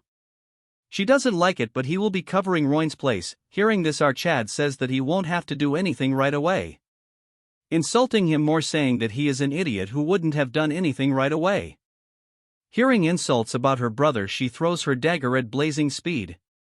Chris clearly sees the movement of the dagger. With grace he dodges the attack without even blinking. Seeing the graceful movement, she gets shocked. Chris says that was enough of a greeting. He says that since they cannot stand each other, so they should keep away from each other's sight. Without giving her a chance to speak, he says that he has matters to attend. As she takes back her blade, she is pissed because he managed to follow the movement with his eyes, yet he didn't dodge. He knew that she knew it on purpose, as she thinks that he might be more dangerous than she has thought. Since Chris has nothing to do, he roams around the city. He grabs himself a beer and chugs it down in a go. But before he could do it, the innkeeper moves it away from his mouth. He then goes to the gambling table and wins a lot of money. This pauper proceeds to run around with so many sticks of meat that the kid beside him gets depressed. Chris says that it has been long since he has a break and he can live his life just lazing around. As he continues to devour meat, he thinks some shop he is looking for must be around. But he will need to get rid of the pest following him first. He thinks it's a pain since they look like the people sent by that turd. All of a sudden a mysterious figure grabs onto, telling him to keep quiet. He looks at him to see a very pretty girl. Chris asks her who he is, and instead of answering this, she says that there is someone tailing her, but her men took care of them. Chris wonders how it can be reassuring as she gagged him and dragged him here. He asks her who she is, and she says something like the Four Kings Dominion. Hearing this, Chris gets shocked. She says that she is someone trying to stop the unrest spreading in the Dominion. They should move somewhere else, as she asks him if he will join her. Chris keeps quiet for a second, then proceeds to tell her to lead the way. As they go deep into the alleys, Chris asks her just far are they going to go. She continues her story, saying that the demons in the king's domain are disappearing without a trace. Even in the safe zones in the city are being destroyed day by day. As Chris should be aware that the Dominion is plagued by the conflict between 3 families. It a place ruled by feet, and the family head couldn't care less about the lives of ordinary demons. That's why she has concluded that purging the criminal forces will require help from multiple families. But she cannot expect help empty-handed, so she will give information that could calm the storm in the Dark family. She says that Marquis Rangham is colluding with a high-ranking member of the Venom clan, and their goal is to assassinate Princess Marissa of the Venom clan. Hearing this, Chris gets shocked and nervous since they are not only targeting him but even Marissa. He cannot understand why they are trying to do this. If both families lose their core figures, the instigators in the Dominion will grow even bolder. Eventually, the balance among the 12 demon clans will collapse, bringing greater tragedy. That's why she wants to ask him to prepare thoroughly for this expedition. As she reveals her face with zeal in her face, she says she hopes he will become the Dark family's successor and stand against those who threaten peace. Chris is confused since she is even aware of the Relic expedition, and praises their intel for finding it out. Chris with a straight face asks her why he should trust her since she has no proof. If she wants to cooperate, she has to put something on the line. She gets flabbergasted for a second, but Chris is intentionally asking her to buzz off if there is no collateral. She tells him to wait and pulls something out from her robe. Seeing this, he gets shocked to the point he gets quiet. As he bids her farewell, she turns around as well and a figure emerges from his shadow, as she tells it why she cannot show her true self to Chris. A demonic figure says that it's for her own sake, because if Chris ends up in danger and drops her information, it will only make things worse. As she starts transforming, she tells him that she will watch from the sidelines for now, and she goes by the name Idrin. Moving back to Chris, he walks normally but then starts laughing like crazy. Because she have him a VIP card, which is exactly what he was looking for. The Dark Auction House, a secret method of dealing in smuggled relics and rare creatures. Only nobles or verified rich buyer are issued entry cards. Back then none of the hero party had a card, so it was very hard to enter this place. The card states the name Ria de Wolfman, which is a he never heard before. He remembers about what happened earlier, but it's too early to trust him. So it better for him to prepare a bit more for the expedition. Chris tells a man that he wants to send a carrier pigeon. The man tells him to write him a message and send it. Chris writes something that is unreadable for us as a cute owl flies, while Chris sees it leave. He tells himself that this is done, now he has to pay a visit to some guy, Sue at his Barbie outfit. Our new Chad, after turning into this masked dandy, goes to the black market. But he gets stopped as a nobody says that there isn't a place for someone like him, so he should get lost. Since Chris doesn't want to talk rubbish, he shows his card, saying if he will say this even after showing this. After seeing the card, he gets baffled but gains his composure, saying that he apologizes and he will show him the way. After going inside, the entire place is filled with luxurious items. Amidst this, our Chad is busy collecting aura points. The attendant gets shocked welcoming him, asking if he really is Ria de Wolfman. Chris the retard says that yes, he is Ria de Wolfman for today, and if there is a problem. Even this guy won't believe it since his voice sounds fake. Moreover, it's the voice of a dude, but since he cannot do much, he says never mind. He gets back to reality when Chris asks him if he can escort him to the branch manager. He stands at his place shockingly, but after hearing this, Chris goes around flaunting his card, asking him if H didn't hear him to go and bring the branch manager. After seating him into a luxurious room, the man rushes outside telling him that he will bring him right away. Looking around the room, he says that everything is top-notch, which is expected of the Rudolph Merchant Guild. The Rudolph Guild is a massive guild that even rivals the Union's Deer Guild, so influential that they run entire black markets, controlling all nearby trade routes in the Dark Empire, and there is a saying that if Rudolph can't get it, no one can. As a new femboy wearing flashy clothes enter the scene, he introduces himself as Rubid, the branch manager of this auction house, and the head of the Rudolph Guild. As he takes a seat, he asks Chris if there is something he is looking for. Our Chad takes off his mask, and tells him to bring Rowena to him. Hearing this, he gets surprised, then asks him what he means. Hearing this, Chris asks him if Ed doesn't know Rowena. Acting like a fool, he says that she is the guild master of the Deer Guild. But even they cannot summon a guild master of the Union on demand. Chris makes a villainous face, telling him that can't be right. Since she is standing right here, hearing these words, this femboy has gone dead silent. Then tries to act dumb, asking Chris what he is talking about. But he gets hit on the spot as Chris says the relic must be working too well. Then says that they will be seeing each other often, so he better drop the act. Since he has no other way, he takes of the relic, and instantly his body starts glowing, and this femboy herself is Rowena. She asks him how he knows about this, and Chris continues to smile like a psycho. In his past life he messed up a lot and she took his money. But last year he paid her back several times over. In the present he says that she should be ashamed to use such trash relic as the head of the Rudolph Guild. And this disguise is sloopy at best. Hearing Chris's words, she thinks it should be like this. In reality this pauper is bluffing since he cannot see through the relic's effects. Then Chris proceeds to roast her, saying that her face might be too big to cover it properly. This offends her, saying it's not okay, just look at her face. She tells him he is not good either, since he is not Rhea de Wolfman either. And he has been getting a bit of a reputation in the Dark Empire lately. There's lots of talk about your refined style and whatnot, but judging by this behavior, you're not quite there yet. Using his stolen identity to enter a members-only business. He cannot have complaints if she kick him out. Chris gets pissed, telling her who is threatening who, as he asks her why he should spread rumors about how a union's rat is doing business in the Dark Empire. Hearing this, she has no choice, so he asks him what is it that he wants from her. After a while this Mario gets out like he has achieved something. In reality he has sucked little Shoddy dry. Chris thinks he has gotten just enough from her. She thinks it was straight up blackmail, but Chris says it will save the world, so Shu should be grateful. Of course this won't drastically boost their power. But among them Random's plan, we might be able to counter a couple them. In some other place some turds are practicing. As Chris was walking away, the busybody stops him, saying what he is doing, wandering off too. They are deploying in 2 days, so he should come join training. Chris says he has goofed up all day and now he is tired. And he plans to be as useless as Roin, so why should he bother training?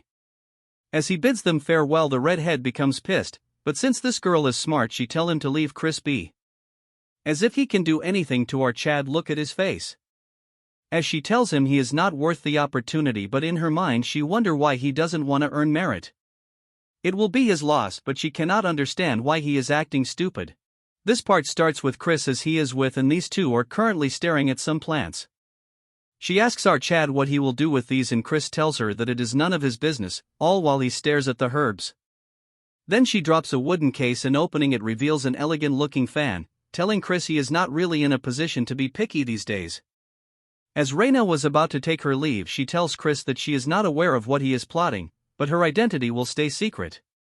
Chris tells her that he will see her soon. Hearing this he says that she would rather not see him again. With a cold tone he calls Reyna by both her names and says that a war might break down. Hearing this she instantly turns around, as Chris says that she is someone who travels between the Union and the Dark Empire. So she should be aware of how unstable the situation is, and if a war was to break out the routes will close.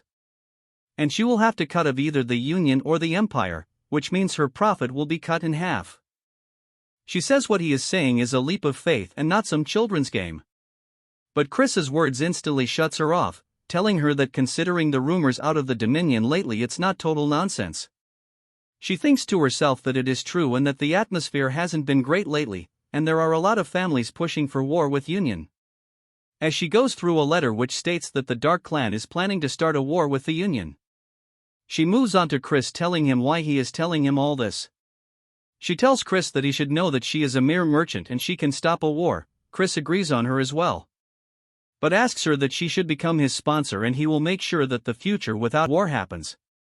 She gets even more confused as she tells him how he will go around this. Chris says that she should know that for the Dominion to wage war, they have to pass through the Southern Magic Nation, where the Dark family resides, but if he were to become the heir this time and prepare for war, they must avoid the worst, and that's her only chance to keep her revenue from being halved. After finishing his sentence, Chris lends his hand to her and seeing his eyes she sees that he doesn't have the eyes of a liar. So she thinks that 5 investing on our Chad might be worth it after all. As they shake hands she tells him that if he were to betray her trust even once she is done. Chris tells her that he doesn't speak with 2 tongues. But in his mind he thinks that there is enough reasons to exploit her. He tells her to take care, calling her a money grub. In the evening Chris is busy turning the herbs into something. He says that even a high-ranking Venom clan figure is involved, so he better make antidote. It's been a while since he made one, so he wonders if he still has his skills. As he continues to boils the herbs into a special stove. In a flashback we move to the noble house of medicine, where Chris is learning how to make medicine. But he is failing at it when a sick person tells her to fan it harder. She goes by the name Ella and she is 26th head of the medicine clan. She tells Chris some herbs only draw out their effects over strong flames. He tells her not to nag him and lie down. The first time he met her was on the battlefield during the First Great War. Though she was young, she has no choice but to enter the battlefield. Because the bloodletting Demon King had annihilated her clan. As the noble house of medicine was the best among the Union's 7 great houses in healing art, they were an eyesore to the Demon King. And even she couldn't escape the Demon King's blade. Moving to Chris making medicine as she observes him, saying that no matter how she looks at it, he is one strange guy. He managed to recreate the clan's elixir with just a rough explanation. She is sad that she met him this late and at such a time. He mocks her, saying that it is a so-called noble house for being saint, even the head is frail and sickly. She coughs, saying that the only reason she is alive after the Demon King's attack is all thanks to her medicine. As cough led to her bleeding, she says that she can't be lying around like this. In this hellish world there is not end to those writhing in pain. As Chris turns around, she tells him that it is tragic that the house of the medicine ends here. Hearing her words, he looks the other way, telling her to not cling onto the past and focus on recovering. Hearing this, she smiles and then looks through a pile of books, telling Chris that the book contains their clan's secret.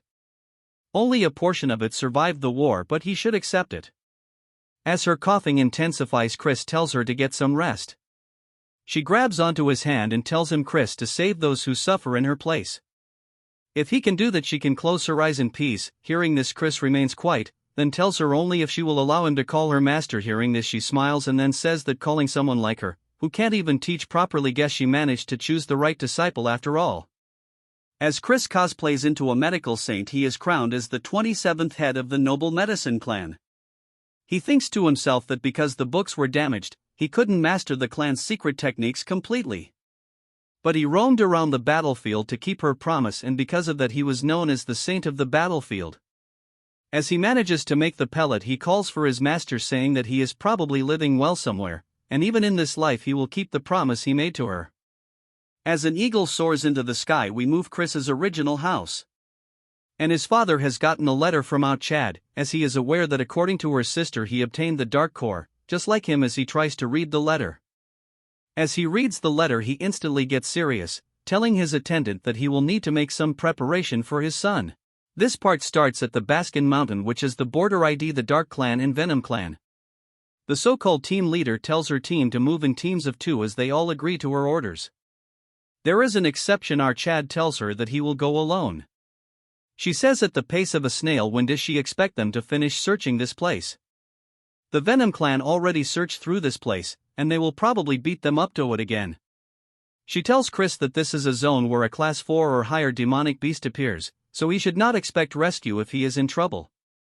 Chris instead tells her to not drag them all down herself, so he takes out an antidote that counters the Venom Clan's poisons. She tells him that she doesn't need it since she has already taken her ones. Chris tells her that compared to those cheap ones, his is far better. So she should take it even if she thinks he is bluffing. As he eats 2 in front of herself, he tells her to suit herself, pissing her. That's when Marissa enters the scene, telling them if an internal strife is already brewing. Seeing her come, this turd call her a slowpoke. With a straight face she tells her that she has arrived exactly on time, and she is just impatient. Them taunts her, saying that she should praise her for not cheating by scouting ahead. She tells her that she should have received the rules, that there is no setting traps or ambushing others during the exploration. Hearing this, Marja tells her that she should watch her tone. In response, she says they are enemies, so there is no reason for them to speak formally. Marissa gets close to her, saying that there is no need for all this. She orders all the Dark members to move out. As for Marissa, she tells them to start exploration and check their commuters before proceeding. Chris drops something and tells them that he is taking his leave. Eve gets shocked when she sees that Chris ditched his commuter and left. Our Chad roams around the place hunting monster. In his past life he roamed the demon lands endlessly, so now he can distinguish beast habits with his eyes closed. For class 4 beasts he will need to go much deeper in. That's when he think if her third cousin was worried about him. But he denies, saying that she seems like someone who wouldn't bleed even if stabbed. Besides that, he thinks that the Marquis schemes have already begun, yet it seems like there aren't any assassins lurking yet. But first he will need to find the lyrics. He turns around to see some movement, and it's none other than Marissa. There is an awkward silence between them, and Chris thinks to himself that he ended up moving along the Venom clan's route. He apologizes to her, saying that they have gotten their paths mixed, so he will head the other way. Marissa in a shy tone tells him to be careful, but he is nervous. All of a sudden a thought floods his mind. Their main goal was to harm Marissa, and he wonders who is high enough in the Venom clan willing to sacrifice Marissa. So this turd tells her that he is curious about something, and she asks him what it is that she wants. Then proceeds to ask her that she is an illegitimate daughter, further asking her if she is hated at home. Hearing this, she thinks that he really is the worst of the worst. Chris didn't mean to say it like that way, but T blurted out. Even in his past life he was not treated as a person at home, so he definitely crossed the line. He tells her if she sounded rude he apologizes, but something grazes him. He gets shocked when he sees her attack, as she tells him to apologize properly while tears drips from her eyes. Chris is shocked by her reaction, and according to how mad she has gotten, it doesn't seem like a family feud, so he needs to find the one behind this scheme to learn their real motive. But until then she is going to remain in danger, even if she joins the Venom clan expeditions, so it's unclear if she will survive. For now, until reinforcements arrive, all they have to do is just buy time. Chris tells her that she is breaking the rules right now. She cannot understand what he means, and Chris says even the tree proves it. She struck first, which means the Dark Clan gets to keep the lyric. She disagrees, saying that for insulting her family and considering the disgrace she has to endure because of the broken engagement. As she takes out more bottles of poison, she says that it is self-defense. She throws multiple bottles towards him, causing Chris to fall to the ground. As the poison floods his entire body, she asks him how her blue bloom is reacting. She says that with one signal she can make it explode and all poison will rush through his veins. So he should apologizes to her right now. She throws in a few more bottles and it becomes foggy, yet a hand summons itself. As our Riz god grabs onto her and looks her right in the eye, saying that he surely cannot do that. As a blue aura radiates from Chris, he grabs onto her and tells Marissa that they don't call her the little Venom Witch for nothing. As she is still surprised, he tells her that he heard that it hurts like hell when it's detoxified. As she pulls away her hand, she tells him it is not possible because only she has the antidote for this poison. Chris says that if she has heard of the Divine Healer clan, taking inspiration from them and whipped something up himself. As he was trying to name his pill, she asks Chris what she is even saying. Before she could say anything more, she gets knocked out, and as she loses conscious, our Riz Lord grabs onto her and tells her to rest and he will definitely save her. Although she managed to collect aura, our Chad ruined it as he tied her to tree. Then he proceeds to take her communicating amulet and using it he commands her team something. As we shift to them, the message they receive, it's shocking as after reading it they get puzzled. The message orders them to scout the cliffs, which is the opposite side of their current location. Moving to Chris, he is happy, cheering that now he won't have to run into turds from the Venom clan. In the huge terrain a figure is rushing with great speed, and it is none other than our Chad. He says that items imbued with the power of demon or constellations either have been hidden for ages, or they have newly fallen fro heavens. It is as they are daring the lowly creatures of earth to make use of them. The relic that was discovered this time was probably the Twilight Amulet. According to his yet-to-appear fox waifu, this artifact was neglected due to uncertain powers, until the Marquis figured out how to use it after 2 years of research. And because of it, the cosplaying old man got killed. In this life he cannot allow this to even slightly delay the world's destruction. That when he notices something and decides to slow down, dropping from the tree.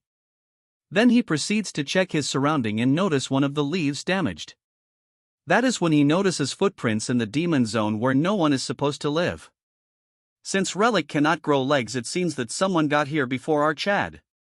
As he is currently using invisibility, he overhears the three people and the one in the center is cursing someone by calling them worms.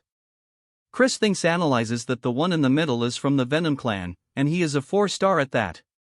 As for the women, she is maybe around 5-star. The mysterious man on the other hand doesn't have Venom clan energy, moreover all his core's murky. This new turd curses Marissa saying that she is behind all this trouble, and it would be better if she just dropped dead. Judging from how he talks, it is probably a direct heir of the Venom clan. And all this is probably about the succession war, as the rogue turd says if he should wipe all the pest in this case he means all participants. The so-called heir says that it would be better since they agreed to hand over the relic. As one of them wonders what might be in the box, the kid says that it's none of their business since it will go to Marquis Langham. And all they have to do is to take care of Marissa, so he commands them to take care of the ants and they follow his commands, leaving the scene immediately. Chris realizes that now only the dumbest looking is left, and he could probably take him head on since he is a 4-star, but there is no need to go through trouble. As Chris tries to figure out a way to steal the relic without causing a ruckus. That when he spots some monkey and gives off a wicked smile. As the turd was yawning, a huge load of turd floods his head. That when he realizes that he has been hit by actual turd, and all this is done by the group of monkey. In reality, Chris used his dark energy to influence them, causing them to fight each other. As they both monkeys are busy fighting, Chris takes the opportunity to grab the box, but since he is not normal he plans out a prank. He takes out a unique pendant and never though he would use it, as it is a summoning stone he got gifted that can store beasts up to grade 4. As he uses the artifact a small spatial rift forms, and putting his hand inside it he takes out another box that looks the same. But funny enough he tweaked the second hand box Luna gave him and turned it brand new. Then without any remorse he swaps the boxes and proceeds to see what is the artifact that he actually got. But he gets shocked the second he sees that it is the Twilight Amulet. After some time Marissa gains consciousness, and seeing herself tied she wonders just what is going on. That's when she remembers that she had encountered our Chad. Just remembering about this, she gets mad, then she goes on to acting like a kid. Because not only did he apologize and now he pulls this crap on her. Then she continues to blabber how he could do this and if she is a joke to her. That when a voice grabs her attention, and it was specifically looking for her. It was none other than Melon, asking her if she really is the princess of the Venom clan. Seeing her, Marissa asks who she really is, then the scene shifts to another place, where Jupian looks at the antidote she has brought. Seeing her actions, one of the guard asks why she gave another pill to Chris. Even she wonders why did she bother trusting him. A member tells her that she has checked this side and it is all clear. She asks her assistant if the far side is still being searched, he agrees saying that they are coming this way, yet he wonders if Chris will be alright, and Jupian starts creating scenarios in her mind. But she is confused since he took off on his own accord, so what can he expect her to do? That's when a voice grabs her attention, saying that they have found the relic. As he hands her the box, she says that it took longer than they had anticipated. Nonetheless they beat the Venom clan to it. Since the mission is complete she orders everyone to regroup at Lunkus Canyon. As the group continues to move the relic first, one of them tell her that they found the relic doesn't mean they beat the Venom clan. She thinks about Chris, wondering if he is dead. So she orders Squad 1 and Squad 2 stay back and search for Chris. The red turd curses our Chad saying why they should bother. She says he might be a pain but he is a blood from the main house, so even if it is his corpse they need to bring it back. As they were about to commence, a huge explosion occurs in one of the mountains. Moreover the ones behind them also come down simultaneously. One of them wonders what is happening as all of them have been blocked. Jupian tells everyone to stay alert since they are currently under attack. That's when blue flowers cover their body. From above some cloaked figures keep an eye on them. As they collapse on the ground the figure says that is over, since she used the blue flower which is Marissa's ultimate poison. She stole it from her lab, so no one other than her will be suspected. As she gets down she thinks that although it is risky to do this near the Dark Clan's outpost, she wants to wipe them all, of which is the best option. The next part is to plant the relic in Marissa's lab since she is done here. All of a sudden a dagger flies towards her with immense speed, which she dodges easily. Then she takes out a poison-laced weapon saying that she has no choice but to kill her. And even mocks Jupian that even if she was healthy she was not much of a challenge. Jupian tells herself that this turd is at least a 5-star demon. And she cannot believe that Marissa would stab them in their back like this. The rogue turd says that she will end this fast and charges towards her. But she has to move aside at the last moment because of needles aimed towards her. It's Marissa that stopped her, accompanied by Melon. She cannot understand how she got here, since she ordered her mole to guide her to the canyons. Looking at Melon, she is nervous because she is the vice-captain of the Black Swamps Knights. Melon praises Marissa, saying that she was pretty fast. Hearing this, she tells him to keep quiet since they are not close. Then she confronts the veiled woman, telling her that she has guts to tray and frame her. She asks her to reveal herself, and all she replies is to tell her to know her place. Waving her hand, she summons her back up, and Melon says that currently they have 2 3-star and 1 5-star, which clearly outnumber the. Jupian comes to the conclusion that whoever did this knew the expedition lacked high-level fighters. At this rate, all of them will end up dying. From the top of the cliff, a voice tells them that seeing them here is a crazy coincidence. Looking carefully, Jupian and Marissa are both shocked because it's Chris, who is making a face as if everything is going their way. Chris comes to the conclusion that from how things are now, they must have really missed him. Jupian bluntly disagrees, and Marissa says that they need to talk later. The cloaked retard says that it's all touching and emotional before he dies. Telling them if they think they stand a chance just cause one weakling showed up. Marissa thinks herself that as much as she want to deny it, what she said are facts. Once someone reaches 5 stars, their whole being begins to change like shedding skin. Even the 4 of them combined would not be able to take her down. That when Chris says that she is getting for being a mere 5 stars. As he puts his hand in a portal, he says that it makes sense since only a fool would cook up such a plan. Chris calls for all of them and tells them to catch, throwing in 3 artifacts. Although Jupian and Melon were there once, Marissa is in shock because of her one looks. Seeing the look on her face, Chris asks her if she doesn't want them, and from her face it's clear she doesn't want it. But she gets shocked when she sees Jupian going crazy because she is overflowing with mana. She barks about how she feels overpowered and whatnot, but Chris thinks that he didn't hand something very scary though. Melon got the best among them, but to trigger her one is different. As we move to a flashback, we see that Chris sent a note just for her. It states that there are people targeting the expedition, so he has prepared a relic for her. And even orders her to help Marissa and her team along with the activation method required to activate her relic. One of them asks where he even found this stuff, and he says that he has a sucker finger wrapped around his finger. He says that he needs to run now. Hearing this, Melon says that Chris has promised they will duel later once this is over. Chris agrees, then tells them not to die, bidding them goodbye. Marissa asks him if he is not going to fight with them, but taking a second look, she is surprised that he is nowhere to be seen. As he was about to curse his, Jupian says that he probably has a plan, and she got that feeling too.